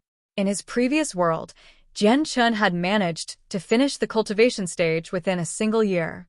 Since this world essence was stronger by at least twofold, even though it was taking him more than 2 years to make a breakthrough, his body was getting stronger and stronger, giving his current body the potential to be even stronger than his previous body. Although Jianchen normally spent the entire day hiding in his room to cultivate, neither of his parents had outwardly expressed any sort of bafflement or concern. The reason for this was because in the Changyang mansion, the parents would generally teach the children a method of breathing and let them train for a year. By the 3rd year, these children would take a test to see how strong their saint power was and evaluate their potential, as well as their aptitude. When Jianchen was 2 years old, Bai Yuntian had taught him the same breathing method as the other children had learned. However, Jianchen had taken this breathing exercise and tossed it into the depths of his mind, for Jianchen had felt that this sort of training was like giving an adult a child's toy to play with. As a result, Jianchen had locked himself in his room. People passing by had only thought that Jianchen was practicing the breathing method and paid no attention to him. The following morning, Jianchen had finally finished last night's cultivation exercise. Today was a special day for him, since it was his 3rd birthday. At the same time, today would be the day that he would undergo the very same test as any other 3-year-old in the Tianyuan continent, the Saint's Test. Accompanying his mother Bai Yuntian to the dining halls, Jianchen was then later taken to the Changyang clan's official main hall. The Changyang mansion covered a large amount of area, and compared to the area Jianchen was used to, he had only experienced a small portion of the land. Walking along the road, Jianchen looked at the mansion without stopping. In his first 3 years, Jianchen had spent the vast majority of his time within his own room and cultivated, very rarely did he stroll around the mansion. Within the Changyang mansion, a large group of uniformed patrolmen were walking around the area. Many sharp eyes were staring all around from hidden areas, and despite it being the daytime, they still did not show the slightest sense of relaxation. As Jian Chen walked past a series of training grounds, a young but soft shout had gotten his attention from the inside.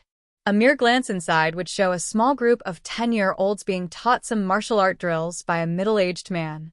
Jian Chen understood in his heart that these children were disciples born directly into the family line. The Changyang clan had about 1,000 clansmen. Although half of them were guardsmen and servants, the other half were members that were born from within the clan line. Walking past the training grounds, Bai Yuntian led her son to the middle of an official-looking hallway. This was where Jian Chen would undergo the Saint's test. Chapter 7. Forgotten Genius. Even though the outside hall was vast, the interior of the Changyang main hallways were even larger. Currently, there were dozens of people strewn about. Among them were a few middle-aged men who were dressed differently that stood out from the rest. Bai Yuntian led Jian Chen to their seats in the front of the hallway. Those who had wanted to sit at the front had to have a high status in the clan, and since Jian Chen was the fourth son of the clan leader, he had the right to sit at the front. However, his own seat wasn't created yet, so he had to share a single chair with his mother.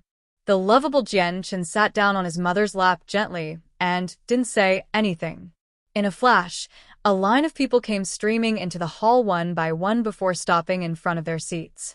Among the newcomers was Jian Chen's third aunt carrying her child along. "Hey, fourth brother, today is the day you take the Saint test. You have to work hard, so you don't let second sister down." Changyang Mingyue's pretty face smiled at Jian Chen as she spoke in a soft but enthusiastic voice.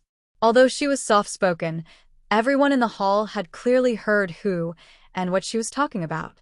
"Mingyu." Her mother looked at her sharply as she spoke with soft rebuke. Changyang Mingyue laughed and stuck her tongue out at Jiang Chen.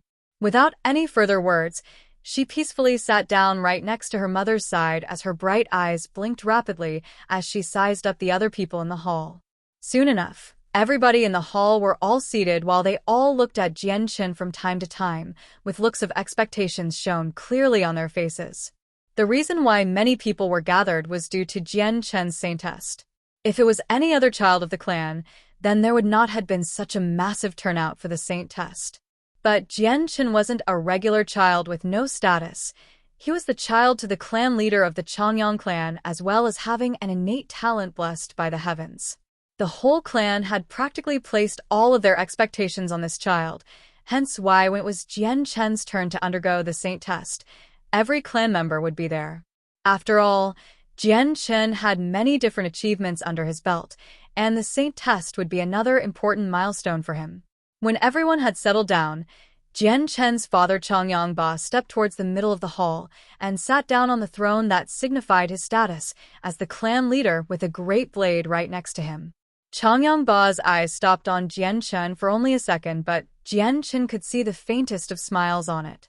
Immediately afterwards, a voice spoke out, signifying the start of Jian Chen's Saint test. "Deshu, I'm sorry to have you take control of the Saint test ceremony," Changyang Ba said politely towards the elder. The elder looked to be around 60 to 70 years old, white-haired man who wore gray clothing. Although his face was full of wrinkles, his eyes were bright and filled with excitement. The old man laughed. "The clan leader is too modest."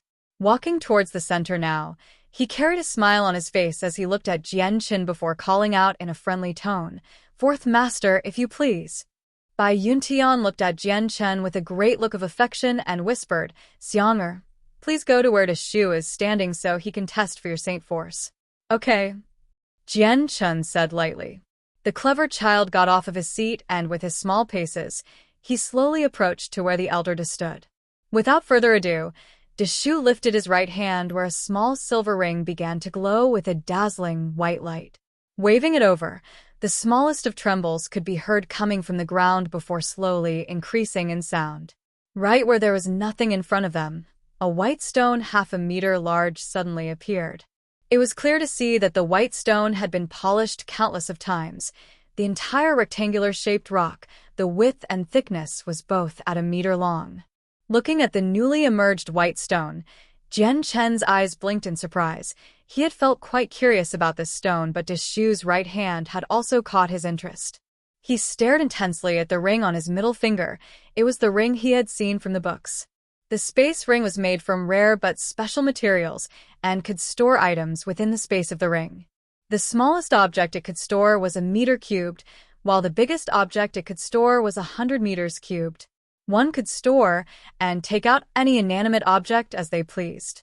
This was an item that was so expensive in the Tianyuan continent that the common person would not be able to afford it. Seeing Jian Chen looking at the space ring adorned on his middle finger, Deshu laughed.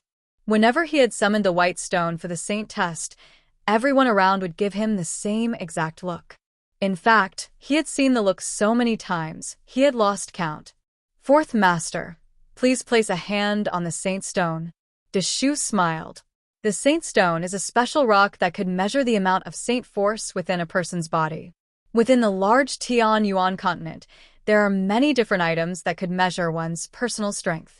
The saint stone used colors to represent a person's strength: red, orange, yellow, green, cyan, blue, and purple. Having the stone flash red meant that the person was still below a saint in strength, while an orange color meant that the person was at the same level as a saint. The yellow color represents a great saint, and blue meant the person was an earth saint master. Lastly, a purple color represented a heaven saint master. Any rank higher than the heaven saint master, like a saint ruler, saint king, and saint emperor, could not be ranked by the saint stone. Hearing Deshu, Jian Chen focused back on the task and extended his hand onto the white stone called the Saint Rock. At that moment, everyone's eyes were focused on the Saint Rock. They all stood up in anticipation, anxious to find out how strong the gifted Jian Chen would be. When Jian Chen placed his hand on the Saint Rock, Deshu extended his own arm to activate the Saint Rock through seemingly magical means. Immediately, Jian Chen could only feel an odd type of energy pulse from the stone and into his arm. While the energy felt odd to him, it entered his body quite gently, where it slowly circulated around before pulsing back out from his body and into the stone. Deshu stared at the Saint Rock for any change in color, but after a short period of time, there was no change at all. Not even a single shade of color other than its original one could be seen. How is this possible? The Saint Rock doesn't even have a sliver of color reflected. Deshu couldn't help but cry out in alarm. The smile that had been on his face slowly disappeared from his face and turned to look at Jian Chen's own face with an odd expression. Neither of the two could believe what was going on. Taking note of the look of shock on Deshu's face and the still white Saint Rock, everyone subconsciously came to a realization. Their faces couldn't help but slowly change as they looked at their neighbors, then back at the front. Blinking once, the look of abject bewilderment was noticeable on most people's face, while some people even sighed with looks of pity. Chang Yongba's face grew ugly, while even Bai Yuntian's face strained of color. Neither of the two looked as if they were refusing to believe the news. Deshu gave a gulp. This result was unbelievable to even him. Immediately starting up the Saint Rock again, he had hoped that it was a mistake the first time. But alas, the tree had bore no fruit, and the rock no color. Again, this result was inconceivable to Deshu.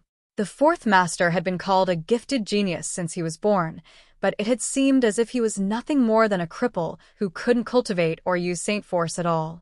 Deshu couldn't help but give a disappointed sigh as he looked at the silent Jian Chen with a complicated look. He turned around to face Chang Yongba, clan leader. The results are in. The fourth master is unable to cultivate the saint force in any way. Upon hearing this declaration, Bai Yuntian's face grew even more pale to the point that it was almost devoid of color. Looking at Jian Chen dumbfounded, she muttered, That's not possible.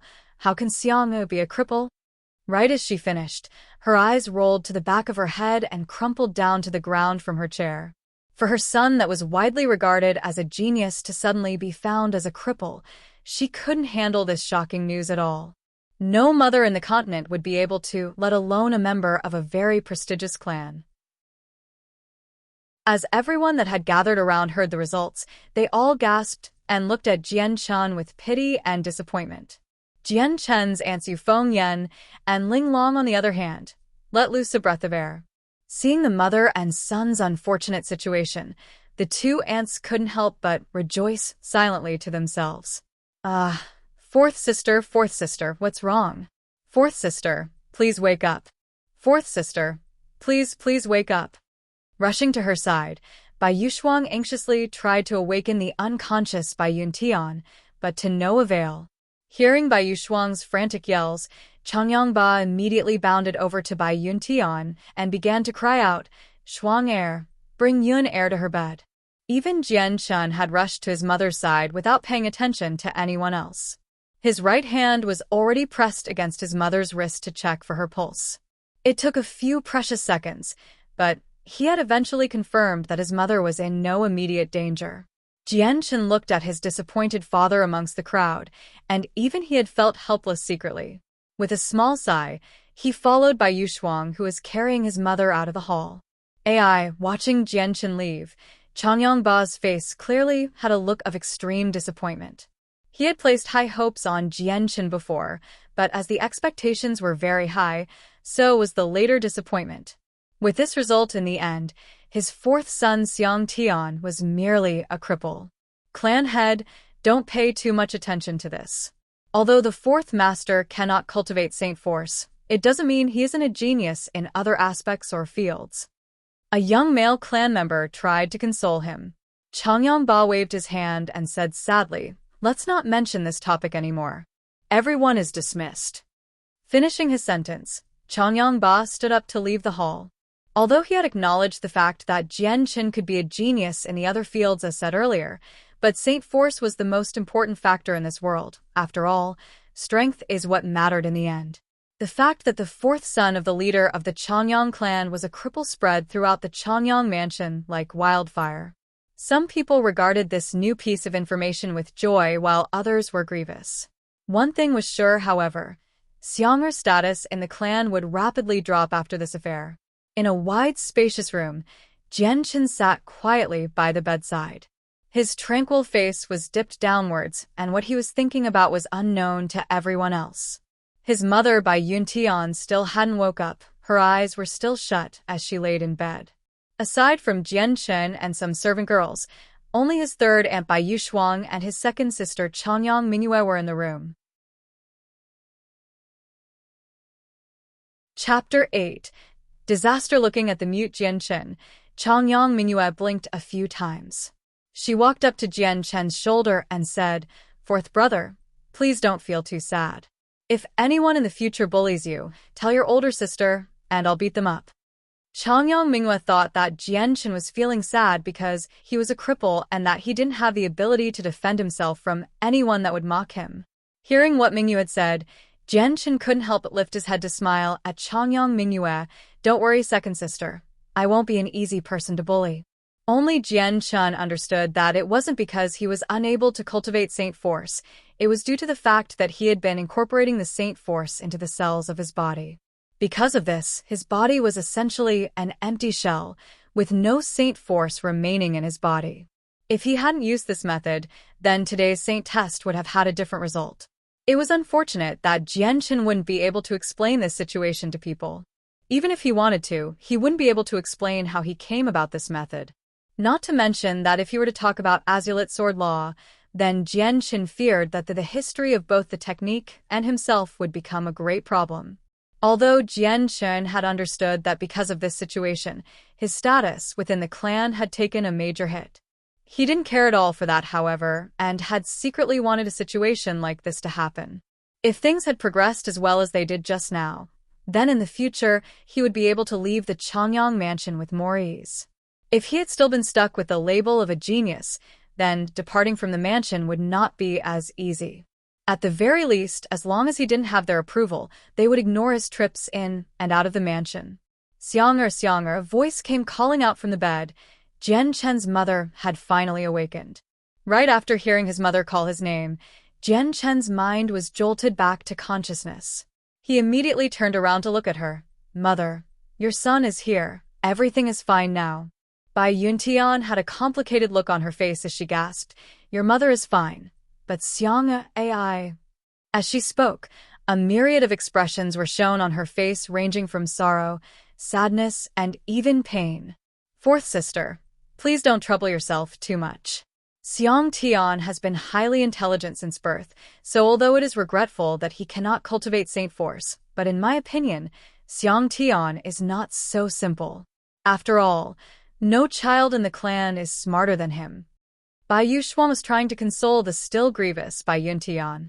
Bai Yuntian lifted her head slowly. I had already understood this fact.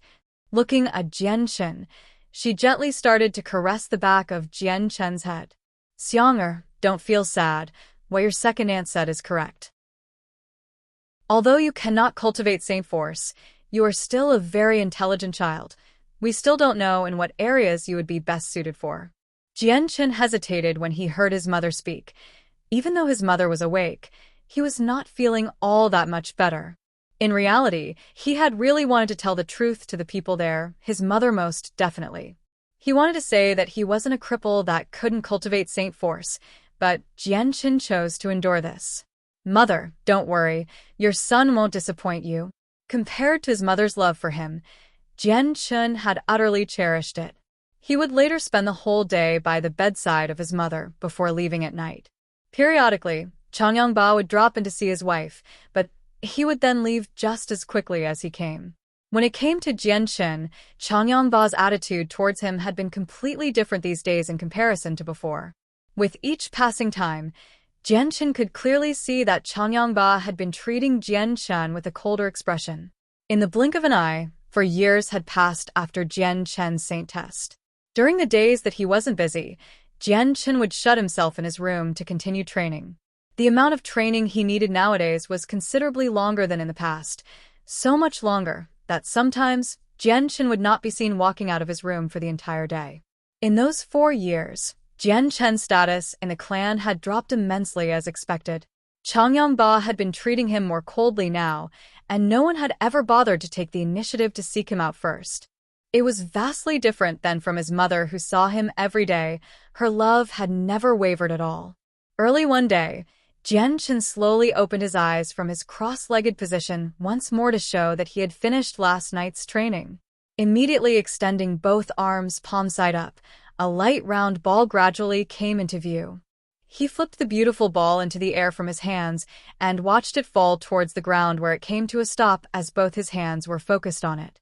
Hearing only the slightest of sounds, Jian Chen clapped his tiny hands together as if they were 2 steel plates and started to do push-ups on the normally soft ground, occasionally bringing his head so close to the ground he could kiss it, and even left an imprint on the ground afterwards. Looking at his own hard work with a joyous smile, Jian Chen laughed. Half a year after the saint test, Jian Chen had already finished the cultivation stage of the first principle of the Azulite Sword Law. This meant that he officially started to cultivate the Saint Force without having to assimilate it into his own body. His cultivation rate was extremely fast, so fast that in the span of just few years, he had already reached an astounding result. As he was now, he could use the Saint Force that was stored inside of him to reinforce his hands so that they could break through stone without effort. Early in the morning, Jian Chen walked out of his room to wander around the Changyang mansion alone. However, a group of patrolmen were walking around at the time spotted him, with each member having a different expression on their faces. Some had a mocking look, while some looked at him with disdain, but very few looked at him with pity. The fact that Jian Chen was a cultivation cripple had long ceased to be a secret within the clan, and so even the guards that patrolled the mansion had started to look at him differently. But Jian Chen turned a blind eye towards them. His stomach was growling from hunger, and so Jian Chen had decided with a small sigh that it was time to head towards the kitchens. It had been a long time since he had accompanied his mother to the dining halls to eat together. Nowadays, he would go to the kitchens himself to eat breakfast and would only eat lunch and dinner together with his mother and some of his aunts. When Jian Chen reached the kitchens, over 100 servants could be seen running about. The kitchen was a tremendous mess due to the stove where it stood like a smoking hot steamer basket. Oh, Isn't this the 4th master? The 4th master has come to the kitchens. AI, this isn't the proper place for someone as pampered as fourth master to be. The kitchens are for lowly servants like us, so why have you come here? The teasing voice of a 20-year-old servant came calling out. Judging by his odd tone of voice, it was clear to tell that he was mocking Jian. Another voice continued straight after the first servant. If my guess is correct, then fourth master came down to the kitchens to get some steamed buns. But that's weird. Why isn't the fourth master eating at the dining halls with the rest of the clan?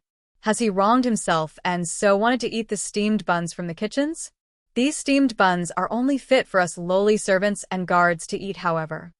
Another 30-year-old servant continued to sneer at Jian. Upon hearing the two people talk, the other servants in the kitchen all started to look at the spectacle.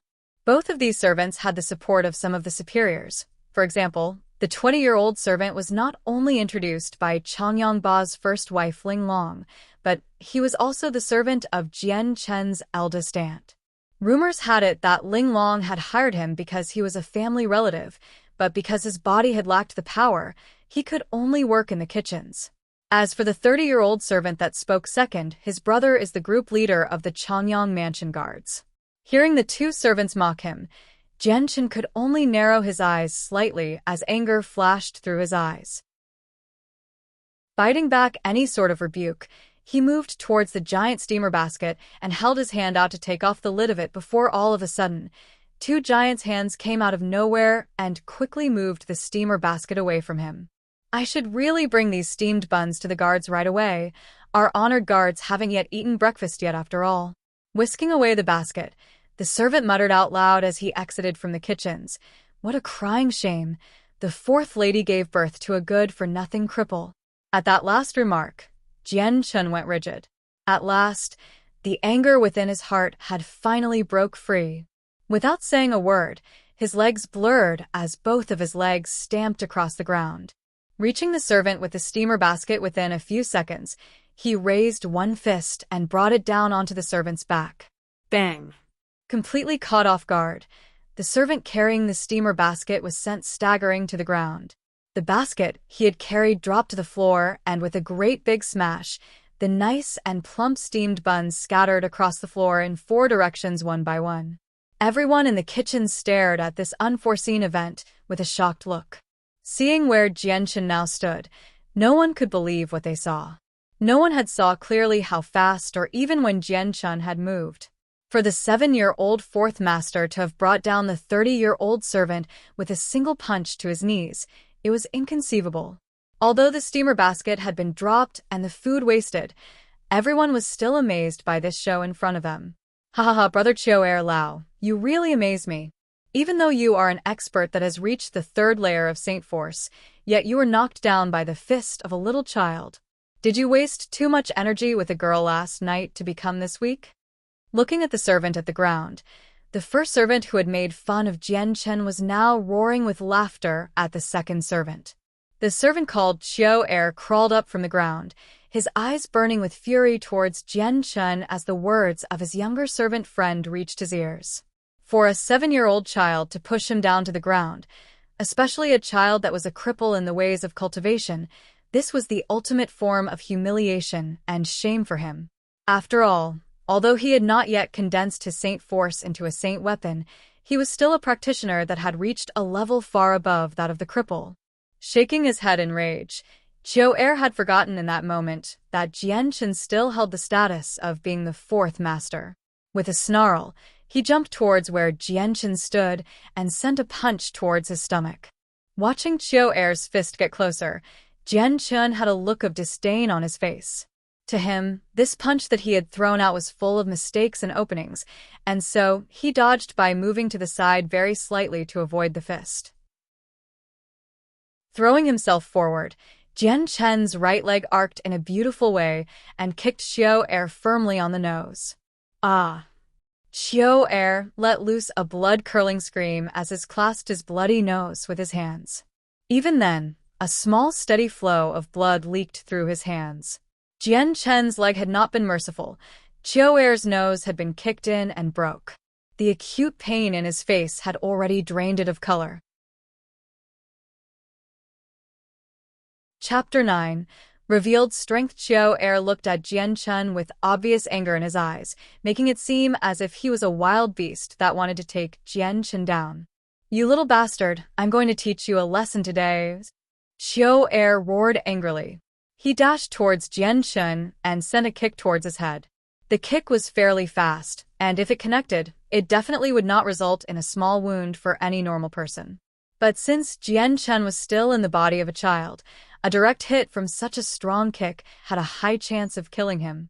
Assessing the strength of Xiao Er's kick, the 20-year-old servant's face suddenly lost its humorous expression and became pale. Shouting out in alarm, he cried, "Brother Xiao Er, stop." Jian Chen was still the fourth master as well as the son of Changyang Ba. Despite being a cripple, he still had some degree of respect around the Changyang mansion. It was barely okay to mock him, but to raise a hand against the fourth master was unforgivable. Even if they had the support of any of the elders, they would still incur a terrible punishment upon them. Seeing the intensity of Xiao Er's kick, Jian Chen's face changed as well. His eyes grew cold as he leaned to the side again. Calmly staying outside the reach of Xiao Er's kick, he didn't retreat. Instead, Jian Chen rapidly approached Xiao Er's body. He placed his arm on Xiao Er's still outstretched thigh, while the other hand went to the other thigh. With a low growl, Jian Chen released all of the saint force he had stored in his body into his waist, and surprisingly lifted the over 100-pound Xiao Er above his tiny body. Raising Xiao Er's body, Jian Chen didn't bother giving him time to retaliate. Both his legs began to move across the ground as Jian Chen threw the heavy body of Xiao Er forward. Xiao Er's body flew over 5 meters before slamming into a table meant for cutting vegetables. Coincidentally, underneath his falling body was a stack of iron skewers. Falling down onto that would make him resemble a bizarre human porcupine. Xiao Er fell on top of the skewers, and at least an inch of skin had been pierced through by them. Immediately, Xiao Er screamed in pain as the skin of his body was distorted, and the pain in his nose was still piercing through his mind. Every servant in the kitchen suddenly came to a standstill from the unbelievable event they had just watched. A single 7-year-old not only fought back against a heavyweight person like Xiao Er, but he even defeated that person, who had reached the third layer of Saint Force. If news of this got out, no one in the Changyang clan would be able to believe it. Jian Chen looked at Xiao Er suffering with cold eyes while making a mocking face at him. He didn't say anything and decided to leave the kitchen instead, without taking even a single steamed bun with him. After exiting the kitchens, Jian Chen slowly exhaled. He didn't think that even the servants in the kitchens would begin to mock the fourth master. Throwing away the depression from his heart, Jian Chen began to stroll around the Changyang mansion once more. With the mansion being so vast, Jian Chen had never once seen the entirety of it. Even the scenery around the place was nice to look at, as gardens surrounded every inch of the outside yards. There were many lakes, as well as flower gardens that had very rare specimens that could not be seen anywhere else, and they carried a sweet fragrance. As the fourth master of the Changyang clan, Jian Chen was free to wander wherever he wanted. As he wandered to and fro, he would come across important roadways and buildings that had many experts concealed everywhere. When he saw those experts, however, he had decided to think no more about it. After all, he knew that the Changyang clan is one of the 4 great clans of Lore City. Lore City was a first-class city, so the title of being a big clan was a prestigious one. As he walked, he had unconsciously came to the middle of a calm flower garden. Jian Chen had not noticed that his third brother Changyang Ko had been carrying a wooden axe as he trained within the same flower garden. However, in the eyes of a battle-hardened Jian Chen, it looked as if Changyang Ko was just recklessly swinging the axe around with no particular style in mind at all. Although Jian Chen had studied the way of the sword in the past world, he had studied many different axe-wielding experts and how they fought. So even Jian Chen was familiar with how one should use an axe, but the way Changyang Ko was handling it, Jian Chen was speechless. How could this be considered training? Just as Jian Chen was about to turn around to leave, Changyang Ko noticed him out of the corner of his eye. Slowly ceasing his movements, Changyang Ko's face started to show signs of ill intent as he smiled. "Fourth brother, come on over. Your third brother has some candy for you to eat." Changyangke cried out to Jianchen. Hearing Changyangke's words, Jianchen nearly tripped down onto the ground in disbelief. Secretly thinking to himself, he thought, even a 7-year-old wouldn't fall for such a line. However, Jian had forgot to account for that. Aside from the experiences of his past world, he was still no better than a 7-year-old child. But he paid no mind to the words of Changyangke and continued to keep on walking without even turning his head back. Seeing that Jianchen was getting farther and farther away, Changyangke began to get angry. Throwing the wooden axe in his hands to the ground, he dashed towards Jianchen and eventually caught up to him. "Fourth brother, did you not hear me just now?" Changyangke blocked Jianchen's path like a cork in a bottle, his face red with anger as he stared at Jianchen. "Is something wrong?" Jianchen looked at Changyangke with a calm gaze while implying a hint of coldness in his question. Jianchen did not harbor any good sentiments towards his third brother. In the past 2 years, Changyangke would always look for some way to bully Jianchen, and ever since the news of Jianchen being a cripple, his actions became much more severe. If it wasn't for the fact that Jianchen rarely went outside, the amount of times Changyangke bullied Jianchen would have been increased tenfold. However, every time he had tried to bully Jianchen, it would always result in failure, and sometimes Jianchen would also find a way to bully him back. This had created a sense of resentment within Changyangke's heart, which made him seek revenge even more. "Fourth brother, come accompany your third brother in practicing some martial arts." While talking, Changyangke had already started dragging Jianchen towards the place where he practiced and did not give Jianchen a chance to respond. Changyangke was actually very excited at the moment, for although he was not a match for Jianchen when comparing their intelligence, he did not think he would be weaker than Jianchen in terms of strength. After all, his fourth brother was a cripple in terms of martial cultivation and could not even cultivate any saint force.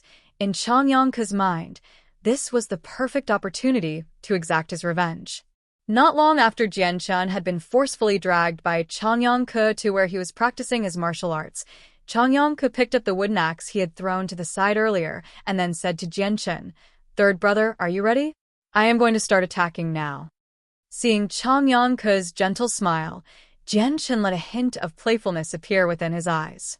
Holding both of his palms in a clueless manner, he asked, "Third brother, you have a weapon in your hands. Don't tell me you want me to fight against you barehanded?" Hearing his brother talk, Changyangke looked distracted for a second. Looking at the wooden axe in his own hands, he hesitated only for a second before tossing it towards Jianchen, as he said, "Then I shall give you the axe, fourth brother, and I will be the one that will fight barehanded." Although the axe was wooden, it was still 10 pounds. Even for a 10-year-old child, swinging this around would prove to be difficult. Changyangke had thought of this and threw it towards Jianchen for this reason. He wanted to make Jianchen humiliate himself while he would look like the gracious one. Jianchen took the wooden axe in front of him and started to inspect it. The axe was very crudely made. Only the shape of the axe was there, while the blade of it was almost non-existent. Even if he were to try to chop at a person, it would not cause significant harm. At the very most, the axe would only leave behind a sore bruise. Seeing Jianchen hold up the 10-pound axe with ease, Changyangke's eyes revealed a trace of shock. He had not been expecting this change of events. Jianchen looked at Changyangke and gave a faint laugh. "Third brother, perhaps you should use this axe instead." Right as he spoke, he tossed the axe back at Changyangke. Catching the axe he had only just thrown at Jianchen, Changyangke began to feel suspicious. "Fourth brother, could it be you still wanted to fight me barehanded?" Jianchen began to laugh as he shook his head. Grabbing a nearby tree, he snapped off a branch 1 meter long. Shaving away the little twigs and leaves, Jianchen was left with only a single branch. "This will be my weapon." Raising the branch, Jianchen laughed gently. Changyangke looked at the tiny stick that could be quickly turned into chopsticks in Jianchen's hand and laughed. He was no longer angry, as the day that he would be able to beat Jianchen with ease seemed to be getting closer and closer. The dream of being able to bully Jianchen without taking any losses had finally come for Changyangke. This would make him extremely happy. Changyangke clasped onto the axe firmly. "Then, fourth brother, you'd best be careful." Your third brother will begin to attack. Right after saying it, Changyang-ku immediately stormed towards Jian-chen with the axe held in both his hands before trying to bring it down onto Jian-chen. This axe wasn't able to inflict a fatal wound, so Changyang couldn't bother to hold back and swung with all his might. Jian-chen's legs crossed forward each other as he dodged the axe.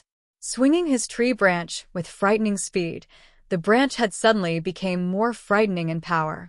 Even Jian-chen's demeanor had changed abruptly. As he pressed forward, the normally safe branch became a deadly sword in his hands. Jian-chen was swinging the sword with unbelievable speed, leaving Changyang-ku with almost no room to counter when at last, the tree branch had already placed itself on Changyang-ku's throat. Third brother, you've lost. With a playful banter, he returned the axe that Changyang-ku had dropped shortly in the middle of the match.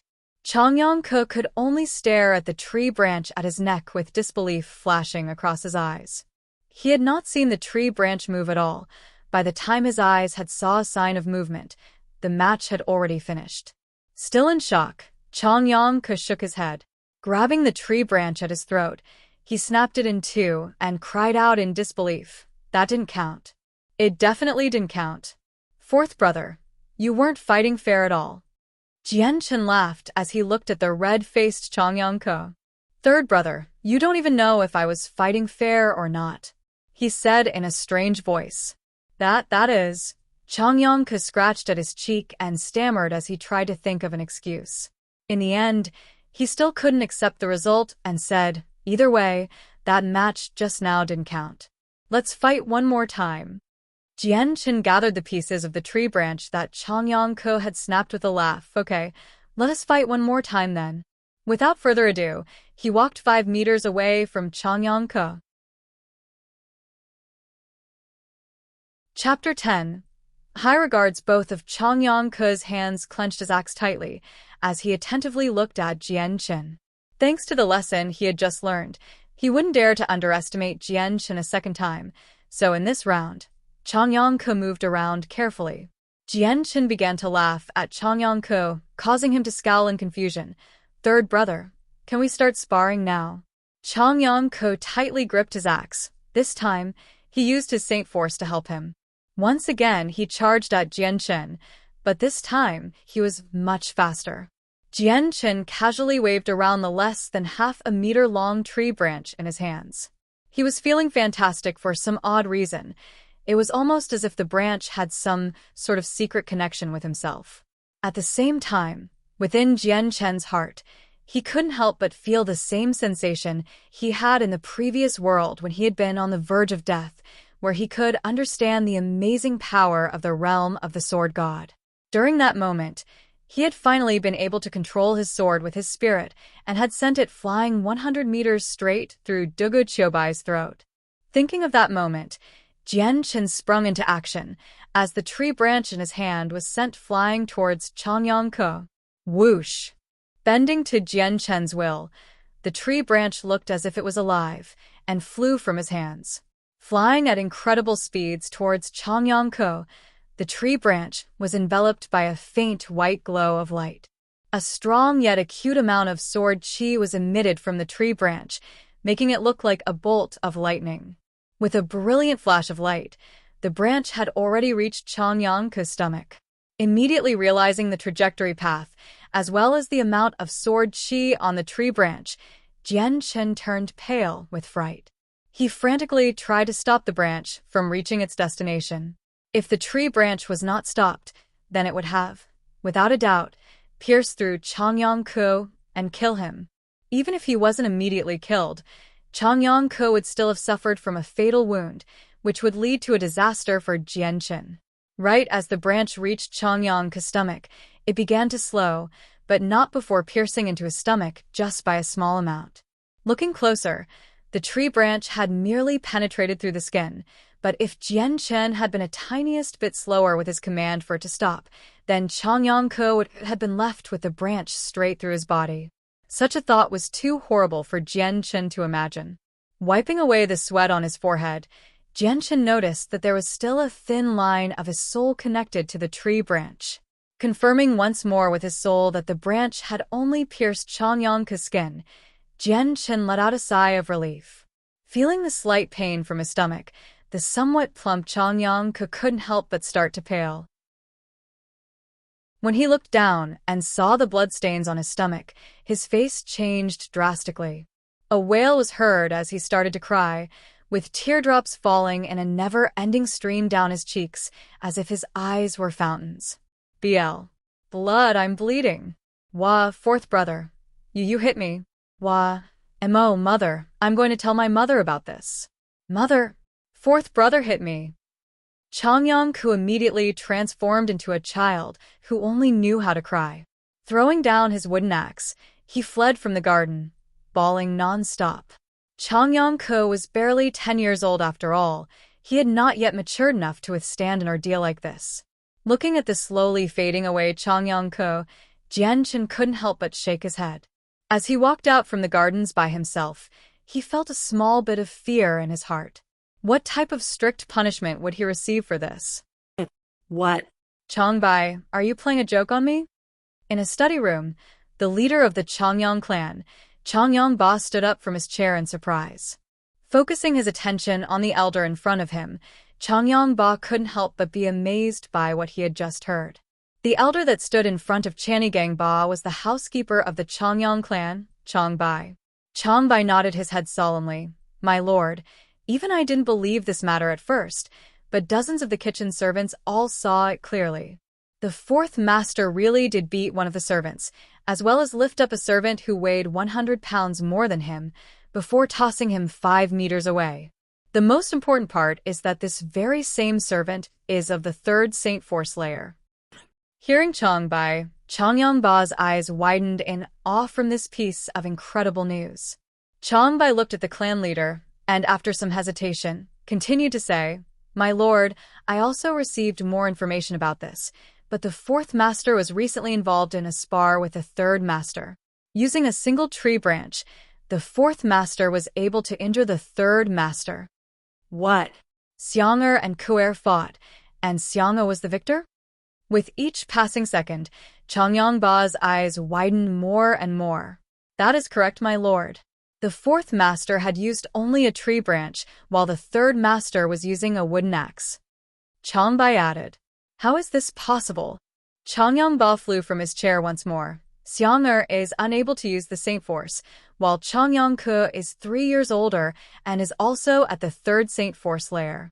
Combined with the fact that Ku'er practices martial arts every day, how is he not able to beat Xiang'er?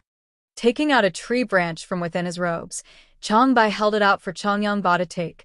My lord, the fourth master had used this tree branch to beat the third master. Changyang Ba took the tree branch that was no thicker than his fingers. Inspecting it over, he noticed the tip of it had been dyed with blood. Changyang Ba focused onto the dried-up blood on the broken tip of the branch while concealing all sorts of emotions from his face. Changbai, is Ku'er fine? The third master is uninjured besides some broken skin. Changbai replied. Changyang Ba nodded his head slowly, with a neutral face. Inspecting the tree branch even more closely, he started to grow more and more suspicious. Finally, he spoke. Changbai, this tree branch is nothing special. In addition, the tip is not sharp at all. Based on Xian'er's strength, it is impossible for a tree branch to injure Ku'er at all. Changbai nodded his head in agreement, his eye glistening with a single luster. My lord, I just had an outrageous thought. What if the fourth master is not a cripple unable to cultivate Saint Force? Seeing the fourth master's display of might today, perhaps the fourth master had already cultivated Saint Force to the 4th level? There would be no other way for the fourth master to beat the third master otherwise. Hearing Changbai, the clan leader's face grew bright with emotion. To treat his son, who was regarded as a genius, badly after being revealed as a cripple, this was Changyang Ba's biggest regret. Changbai, what you're saying is that Xiang'er is not only able to use Saint Force, but that he is actually a genius at it as well. Changyang Ba's voice began to tremble with emotion. For a 7-year-old to reach the 4th layer of Saint Force, this could only be accomplished by geniuses of the Tianyuan continent. On average, by the time someone reached the 4th layer of Saint Force, they would be years old. He is an outstanding genius in my eyes, and I believe in him. I can tell that the fourth master will be able to surpass even me in the future. Changyangba started to tremble and shake as he listened, his eyes expressing rapt excitement and minor disbelief. Changbai continued to speak. Back when the fourth master was revealed to be a cripple unable to cultivate Saint Force, I had found it quite strange. I had always found the situation to be fishy, but I couldn't figure out exactly what was off until today. With the fourth master's 2 displays of strength today, I'm finally able to confirm my suspicions. The fourth master was never a cripple, but indeed a genius of cultivation. Changyangba deeply inhaled to calm down his increasing heart rate, but before he could say anything more, a clan's member came running in and said to him respectfully, "My lord, the third master has been injured. The third lady wishes for the lord to come visit right away." "I understand, you may leave." Changyangba waved his hand, dismissing the clan member indifferently. "Yes, my lord." The clan member bowed respectfully before slowly exiting. Changyangba looked back at the housekeeper. "Changbai, it would be best if we head on over while checking up on Xianger. He has been neglected for so long after all." After he had spoke, he immediately paused gravely. "Changbai, the 2 servants that dared to bully Xianger in the kitchen, I'll leave it to you to drive them away from my mansion." "Humph, those 2 lowly servants, to think that they could bully Changyangba's son without consequences." Changbai laughed briefly. "My lord, those 2 servants have already long since been driven off. Although one of them was introduced by the First Lady Ling Long, the other servant's older brother is the leader of one of the team captains of the patrol guards. But since they dared to bully the fourth master, they no longer have any reason to stay behind in this mansion. Otherwise, I would not dare to show face around the Changyang mansion ever again." In a largely decorated room, the recently injured Changyang Ko lay on the bed.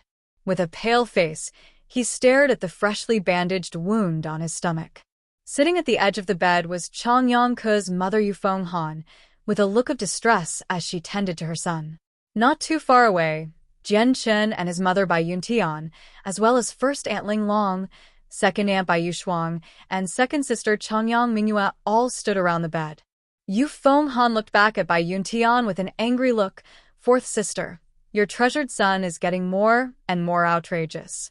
To have assaulted my coup-heir with such a dangerous weapon, it's a good thing my coup-heir is very strong and didn't suffer a deadly wound. Otherwise, who knows how this might have gone."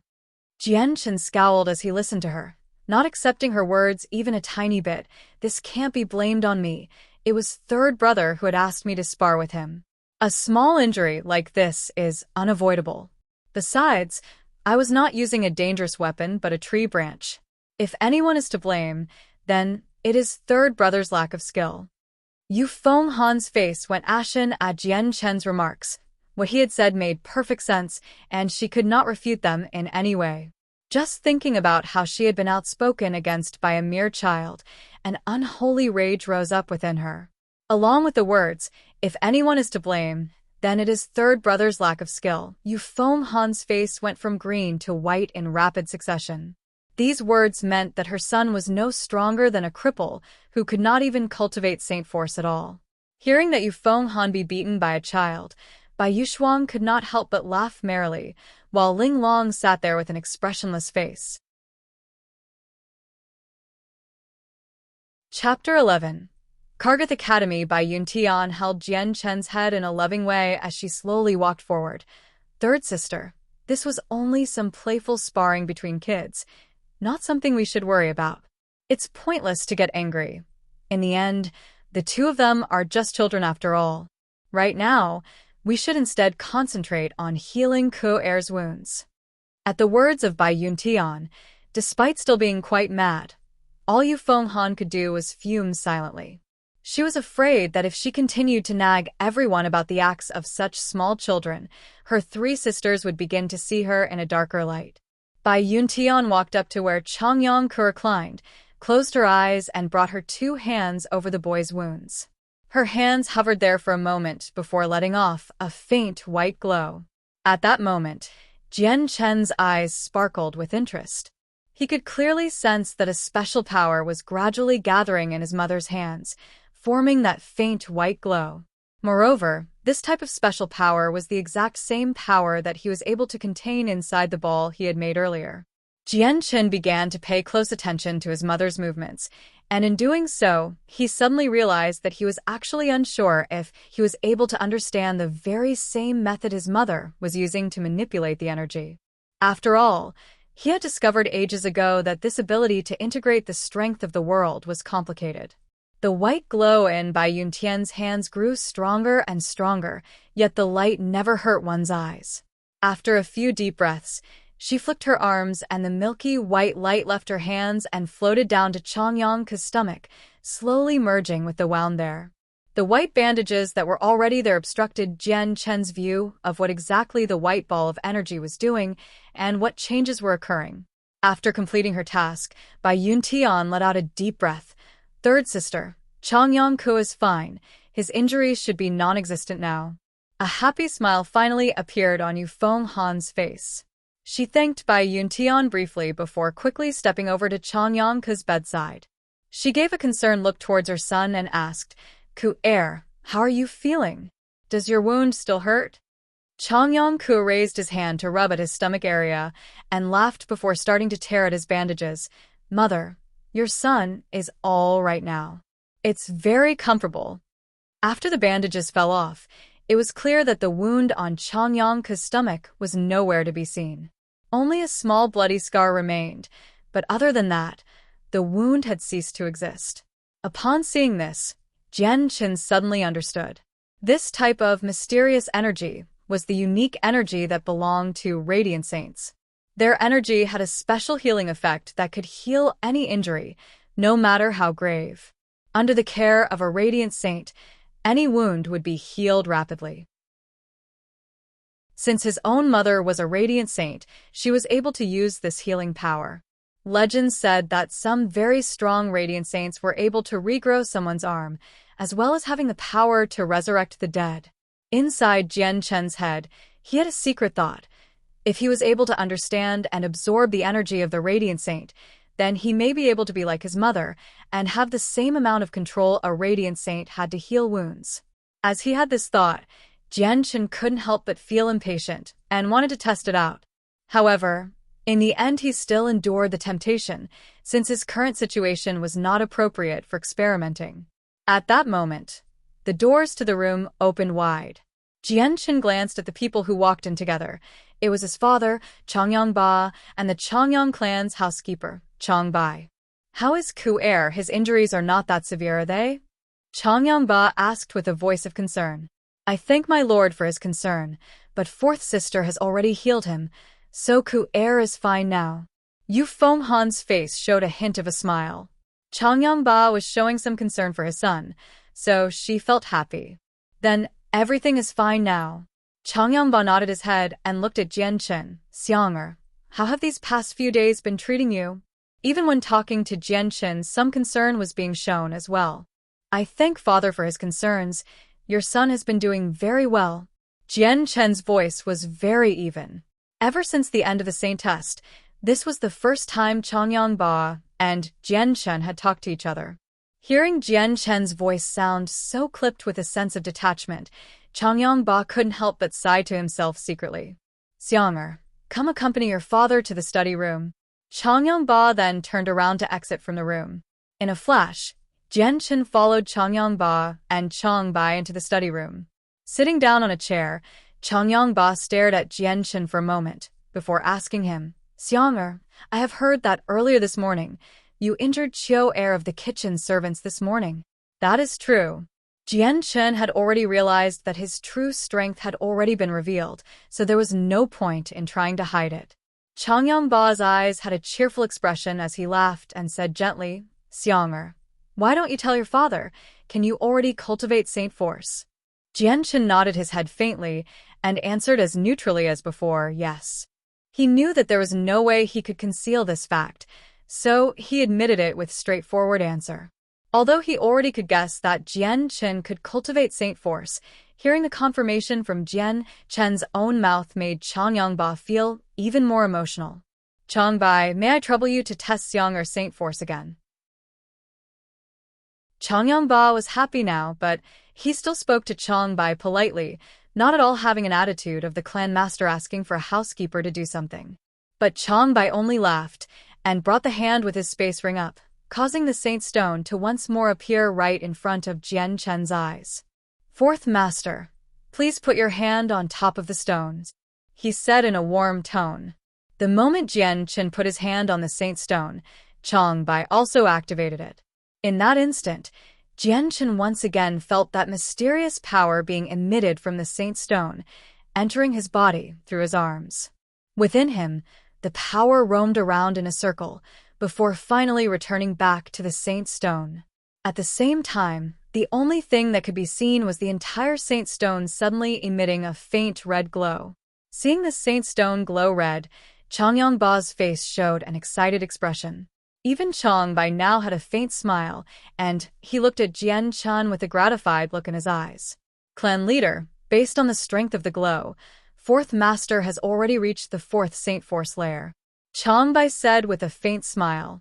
The fourth layer, the fourth layer. Changyangba gradually stood up from his chair, and in excitement, he wrung his hands together. Before this, he had already guessed such a result, but it had only been a guess. Now that he knew the actual situation, he felt a new feeling in his heart. Jian Chen had already reached the fourth Saint Force layer at the age of 7.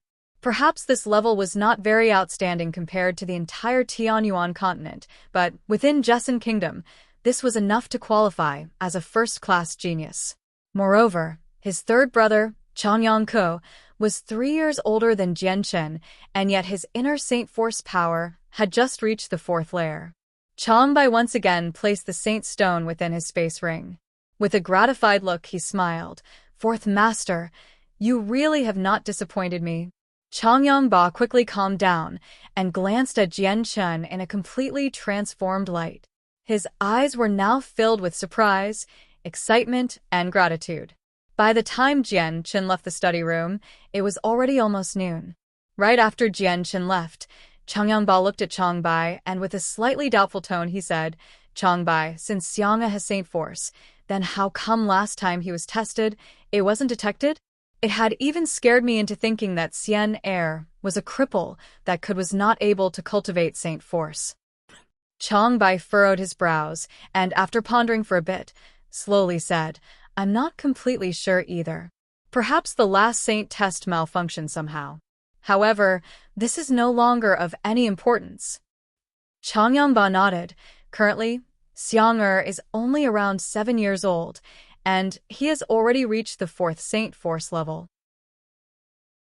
If this continues, I predict that the latest that Xiang'er will break through the 10th Saint Force level is by the age of 18 and condense his Saint Force into a Saint weapon. Moreover, Xiang'er has always been an outstanding genius since he was young, so I want to quickly send him to Kargath Academy to study. What does Changbai think? Hearing these words, Changbai pondered for a bit, then replied, Kargath Academy is the most famous academy in our Jesson Kingdom. However, the threshold to enter the academy is high. The person's strength must have reached the 8th Saint Force level, and his or her age cannot be over 18. If clan leader wants to quickly send 4th Master to Kargath Academy, I'm afraid that is impossible in such a short period of time. Although the 4th Master has already reached the 4th Saint Force level, the distance to the 8th Saint Force level will most likely take quite a long time. After all, the higher the Saint Force level, the harder it is to raise. I hope that Xiang'er can quickly train to the 8th Saint Force level within the next few years. Changyangba said softly. Changbai smiled. Don't worry, clan leader. I believe that 4th Master will reach the 8th Saint Force layer sooner or later. The only issue is time, since just now when I assessed 4th Master, I discovered that 4th Master's Saint Force wasn't far from reaching the 5th layer. Hearing these words, Changyangba was unable to contain his joy, as he mumbled, I hope that Xiang'er will really surpass Changbai in the future and become the clan's pillar of support. Changbai stood on the side, smiling wordlessly. However, his eyes did not at all hide his expression of anticipation. After leaving the study room, Jian Chen immediately ran quickly back to his own room. He tightly closed his door, and he recalled the entire frightening scene of his fight with Changyang-ko. Although Jianchen knew that during his fight with Duga Qiubai in his previous world, he had made a breakthrough and entered the realm of the Sword God, but he didn't dare think that after his reincarnation he would still be able to accomplish it.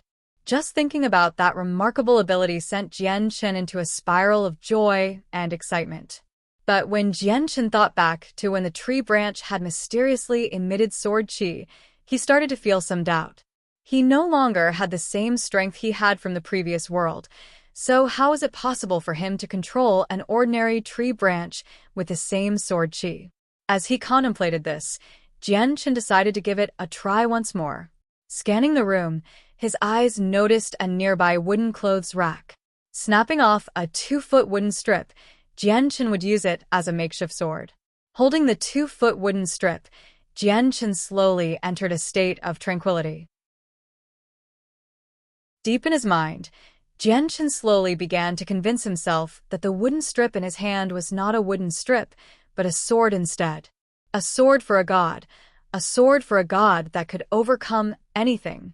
Slowly, as he harmonized with it, he could feel the grains in his hands and see them very clearly within his own head so well, he could even understand their internal compositions. Sucking a deep breath, he tried to quell the feelings of emotions within his heart. Taking hold of his emotions, the item in his hand flew into the air. Right as Jianchen's mind had reached this state, he had already established a connection between the wooden strip and his spirit. As the wooden strip separated from his hand, it floated by itself in midair, while still being under Jianchen's control. It slowly inched forward before emitting a white ray of light, revealing the sharp sword qi he was familiar with.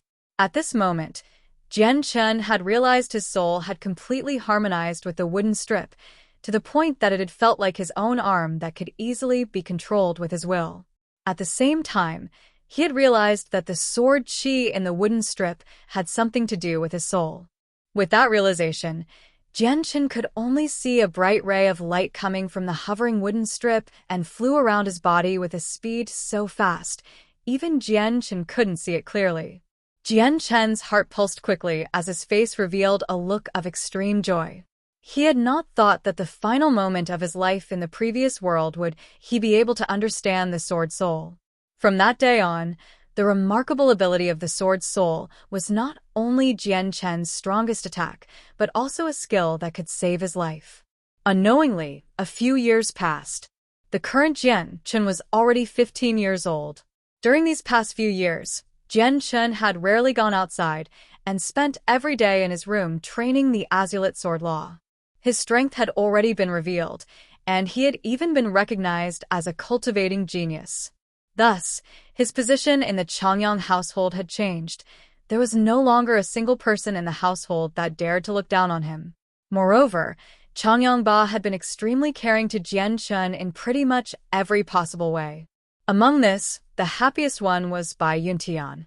Originally, her son that was deemed as a cripple unable to cultivate, but now he had transformed into a cultivating genius, especially since he had reached the 4th Saint Force layer at the age of 7.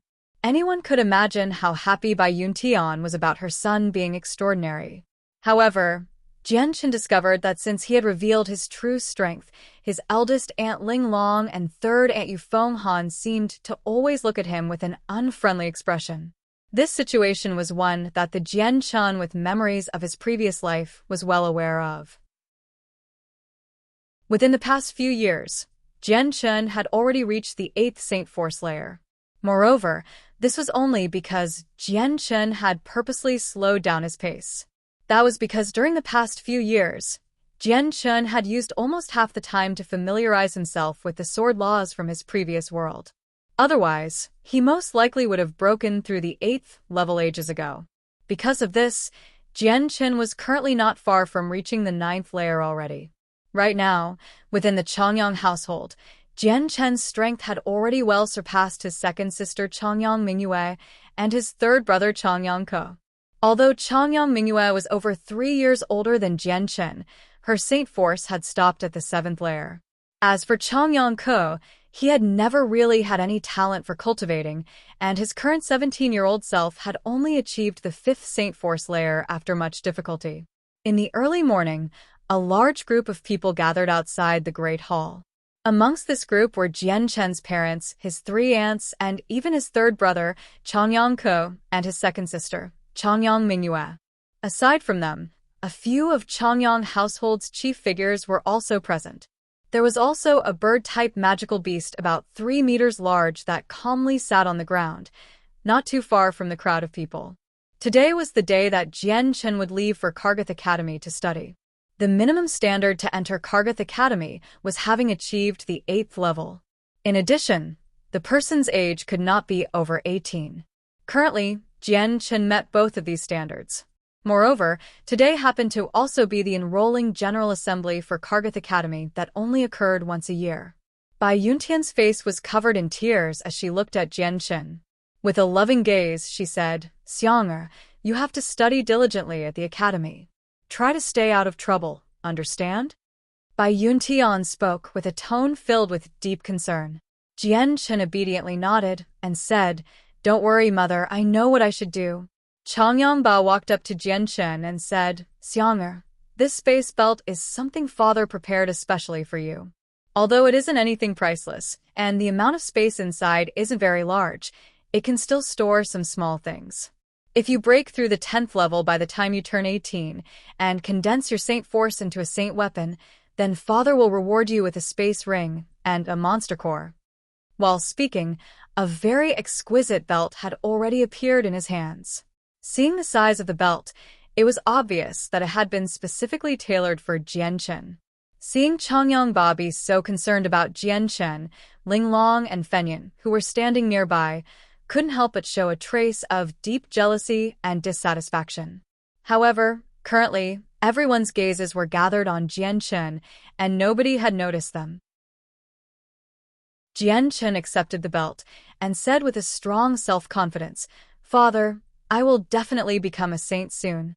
Changyang Ba expressed a trace of a smile, and he looked at Jian Chen with a gaze full of gratification. "4th Master, it's getting late. We should go on our way."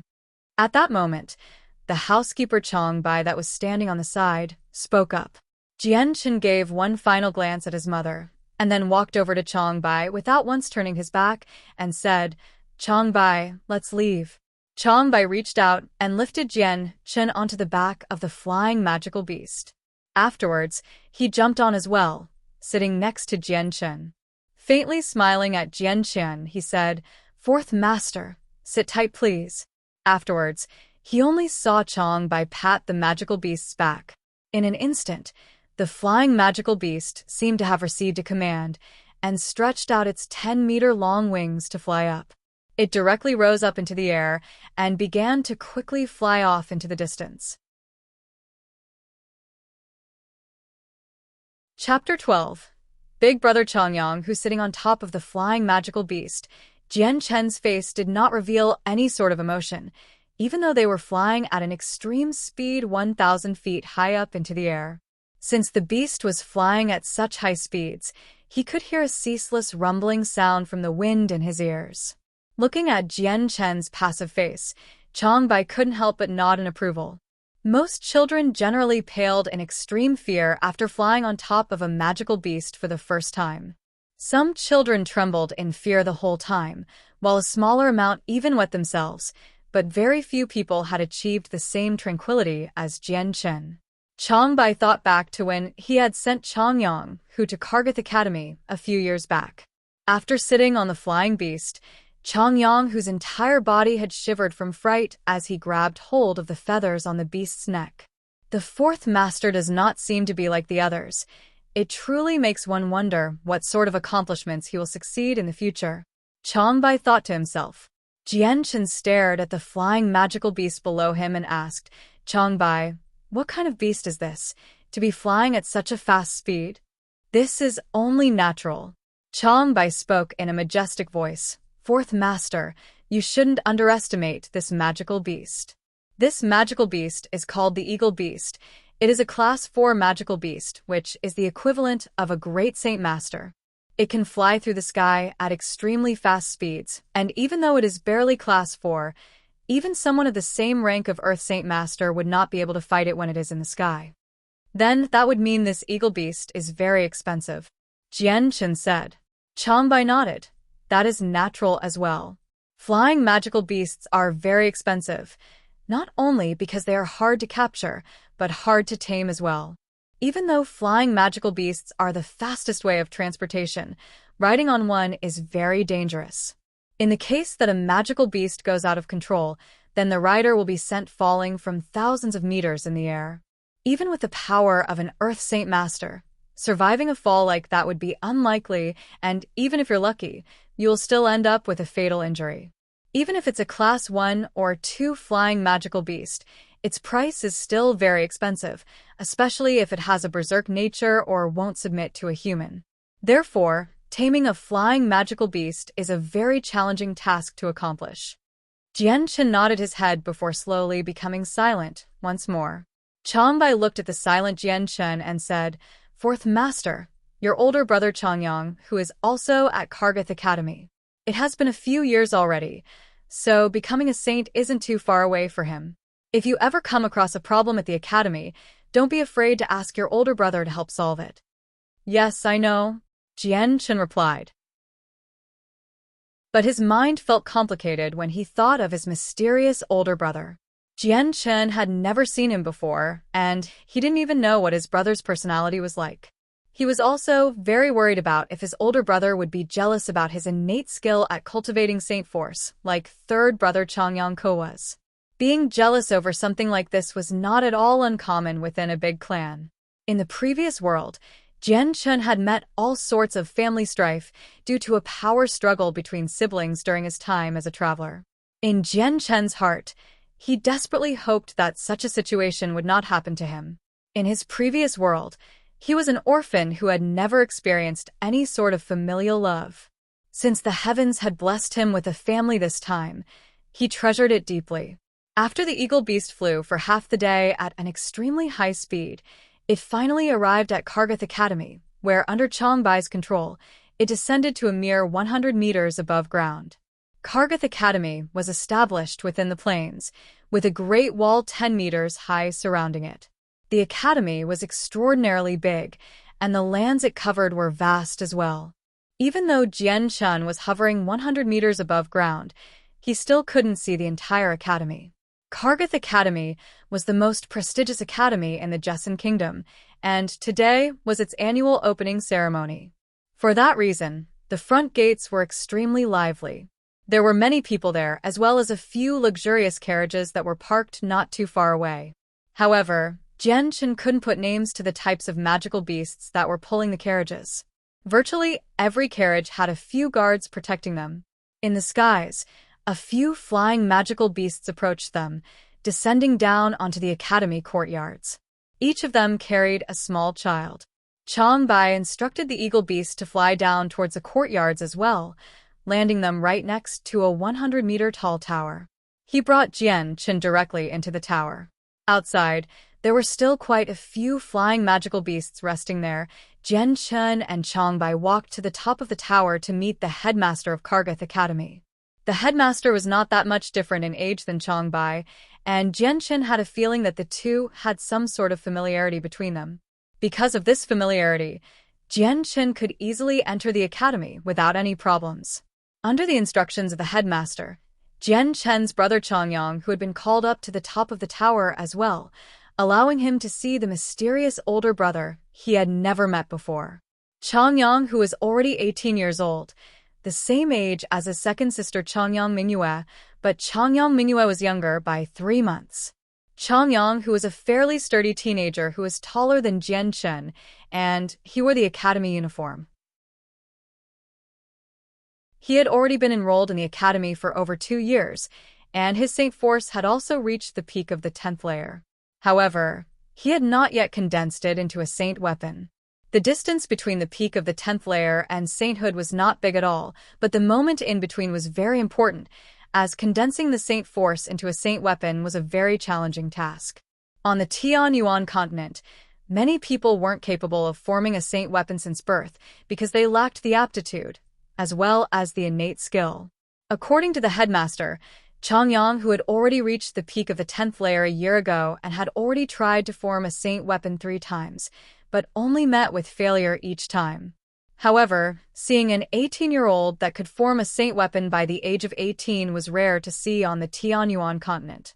The average age was around 20 years before a saint weapon could be formed, but most of them were geniuses. Of course, the average person could make a saint weapon at that age as well, but most of them would not be able to walk down the path of martial arts for long. Because the spiritual qi of the Tianyuan continent was abundant, the average lifespan of a person was around 200 years. For a person to form a saint weapon at the age of 20, that could be considered decent.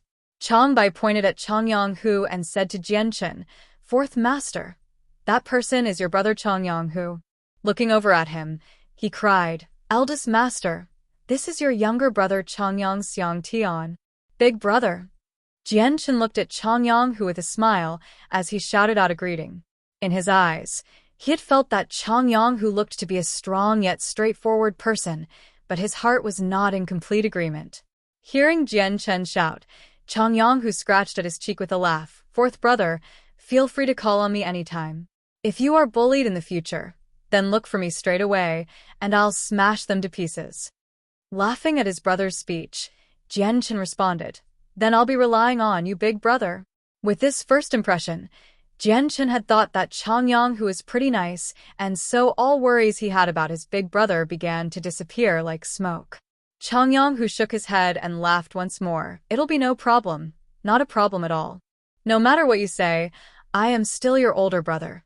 So protecting the fourth brother is an absolute must." After this, Changyang Hu suddenly froze before looking around, his eyes revealing some doubts. "Changbai, where second sister and third brother?" he asked. "Eldest master, the second lady and third master have not yet reached the requirements to enter the academy, so it is only the fourth master that was able to join," Changbai answered serenely. "Oh." Hearing that, Changyang Hu let loose a disappointed look and began to mutter, "How did they not reach the requirement of reaching the 8th layer? This is silly. Fourth brother is more formidable, since he reached the 8th layer so quickly. He's even more amazing than me, his older brother. Eldest master, please escort the fourth master down. From today on, you need to properly look after your younger brother. I still have some business to settle with the headmaster," Changbai said. Changyang Hu nodded his head firmly and pounded his chest with his fist.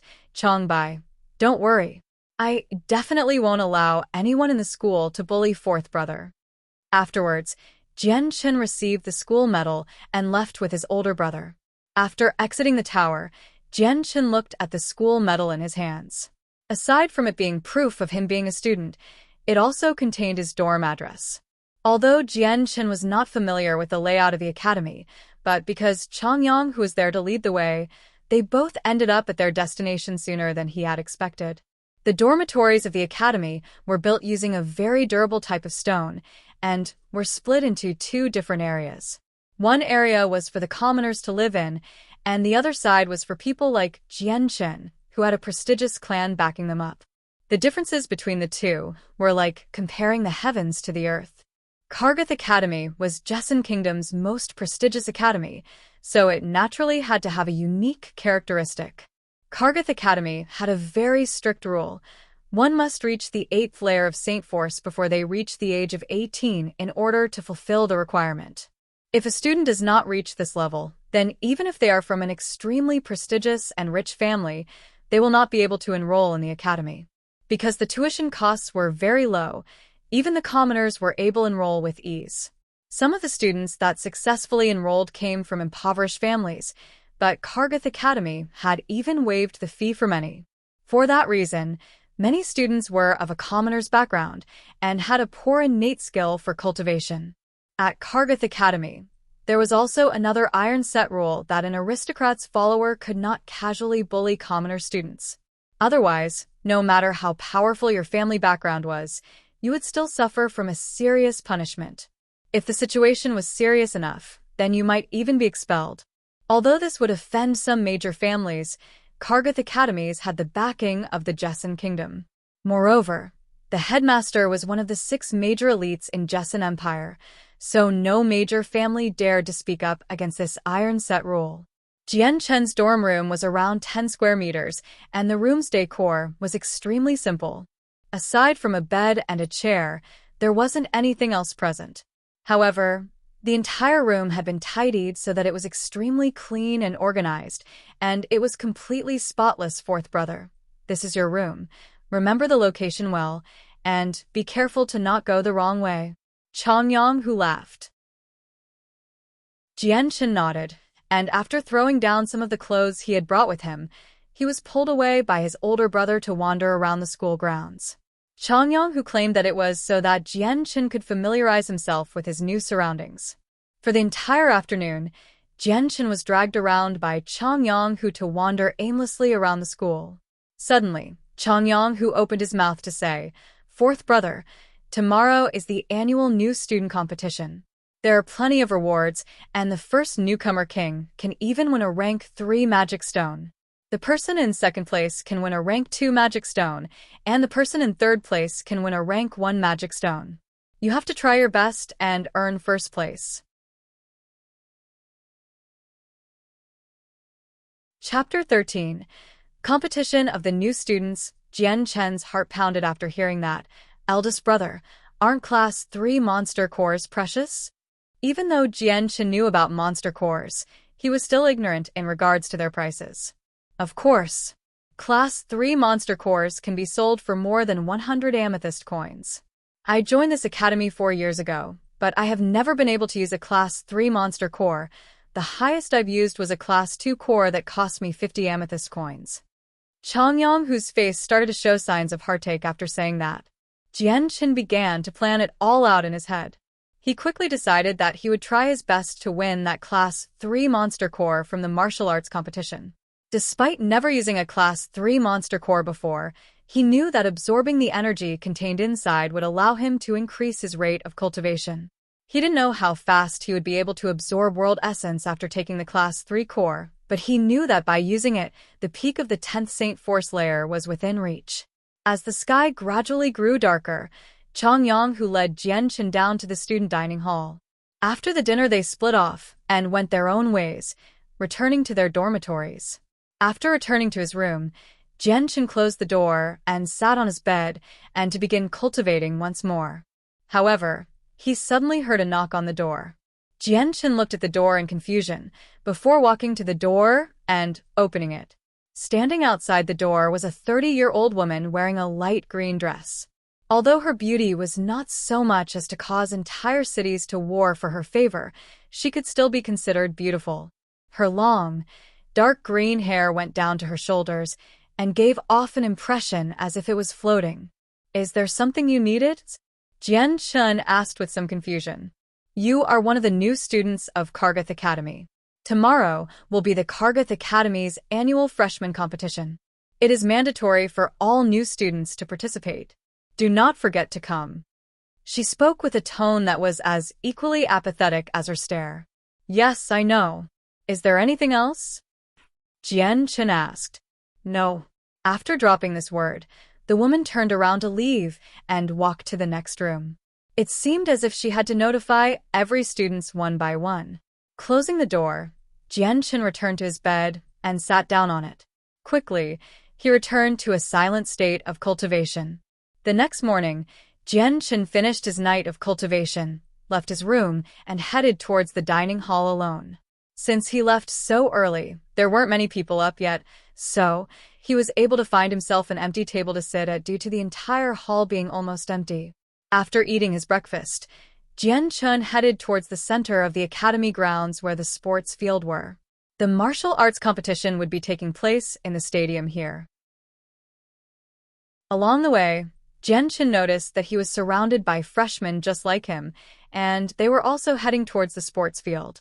Because the elder students all wore a school uniform, Jian Chen could clearly recognize which ones were freshmen.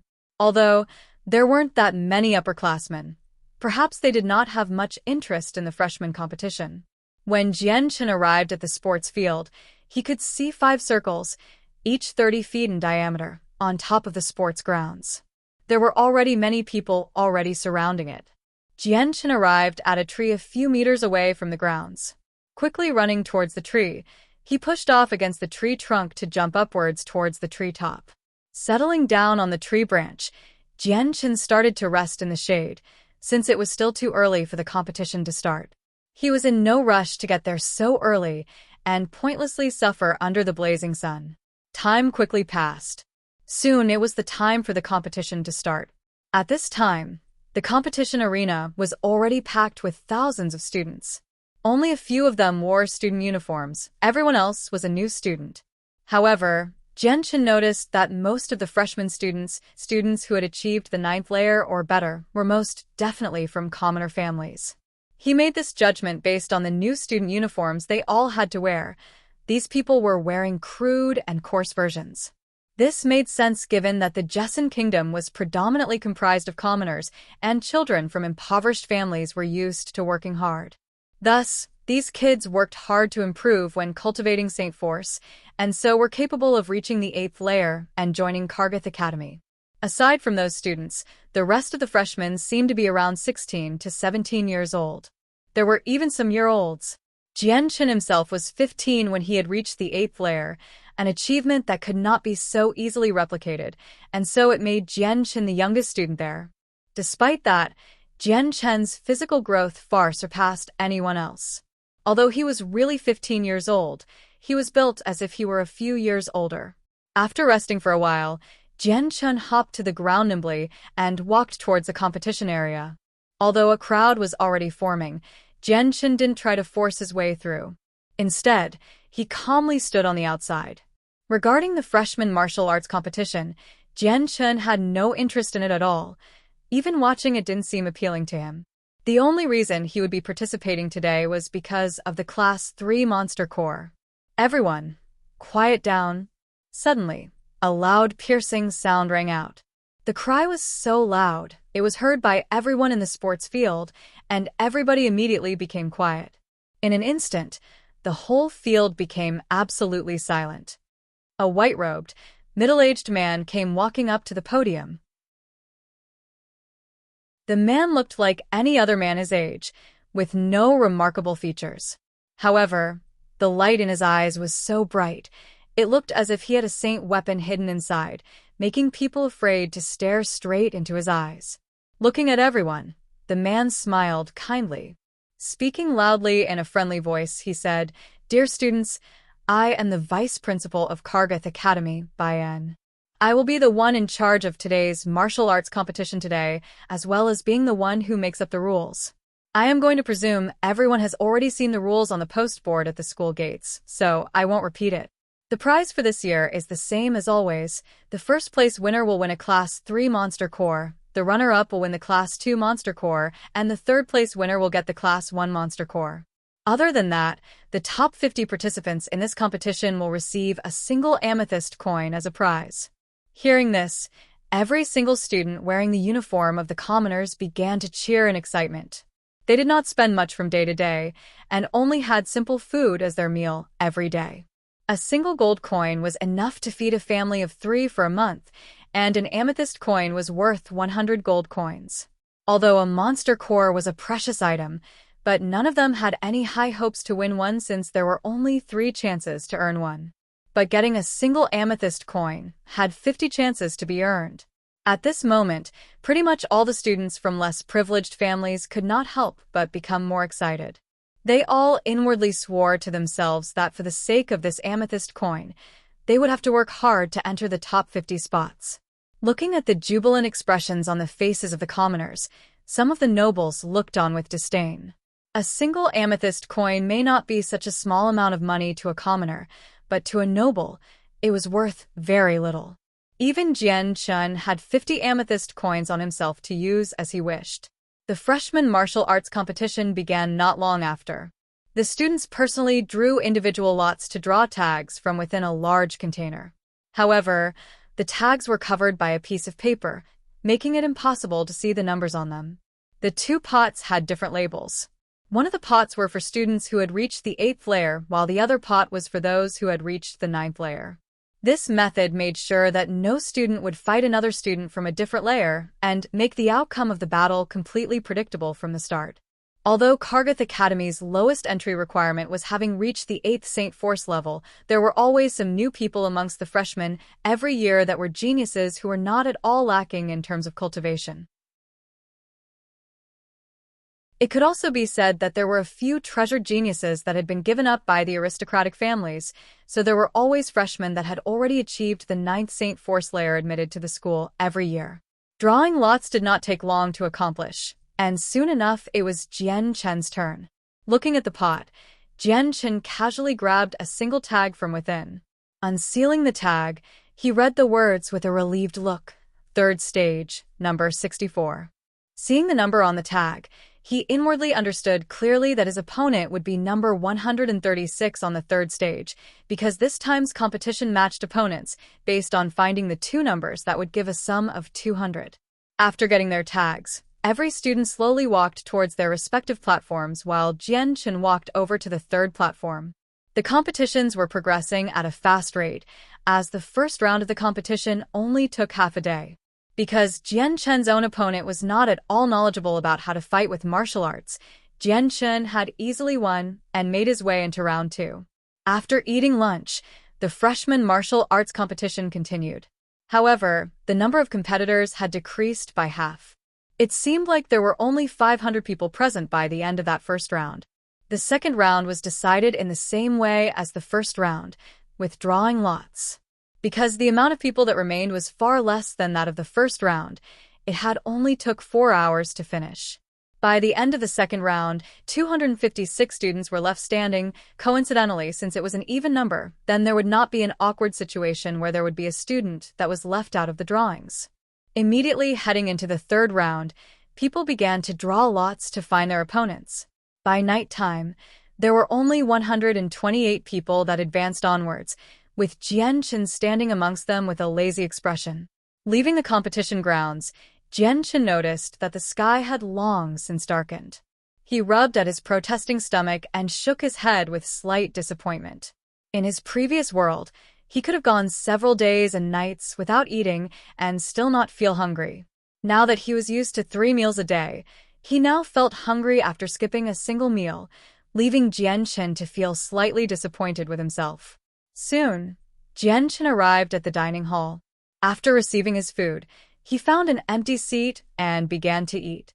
Although the food was simple, completely incomparable to what he had in the Changyang household, Jian Chen still ate it with relish. Since the current freshman martial arts competition had just ended, the current number of people present in the dining hall was not any less than usual. In fact, there were so many people that not long after Jian Chen sat down, all of the seats in the dining hall had been filled. There were still many people who couldn't find available spaces. Although Jian Chen was sitting alone at a table, not a single person dared to sit together with him, since all the other students there were peasants. How could they possibly dare to sit with Jian Chen, who was wearing luxurious clothing? It was obvious at first glance that he was from an aristocratic family. Peng. You're tuning in to the Passion Pages YouTube channel. We're so grateful for your support, and don't forget to subscribe to join us on this incredible journey through captivating stories. Your generosity through donations truly makes a world of difference, as it's the primary source of revenue that allows me to expand and enhance this channel for you. Thank you from the bottom of my heart for being a part of this adventure.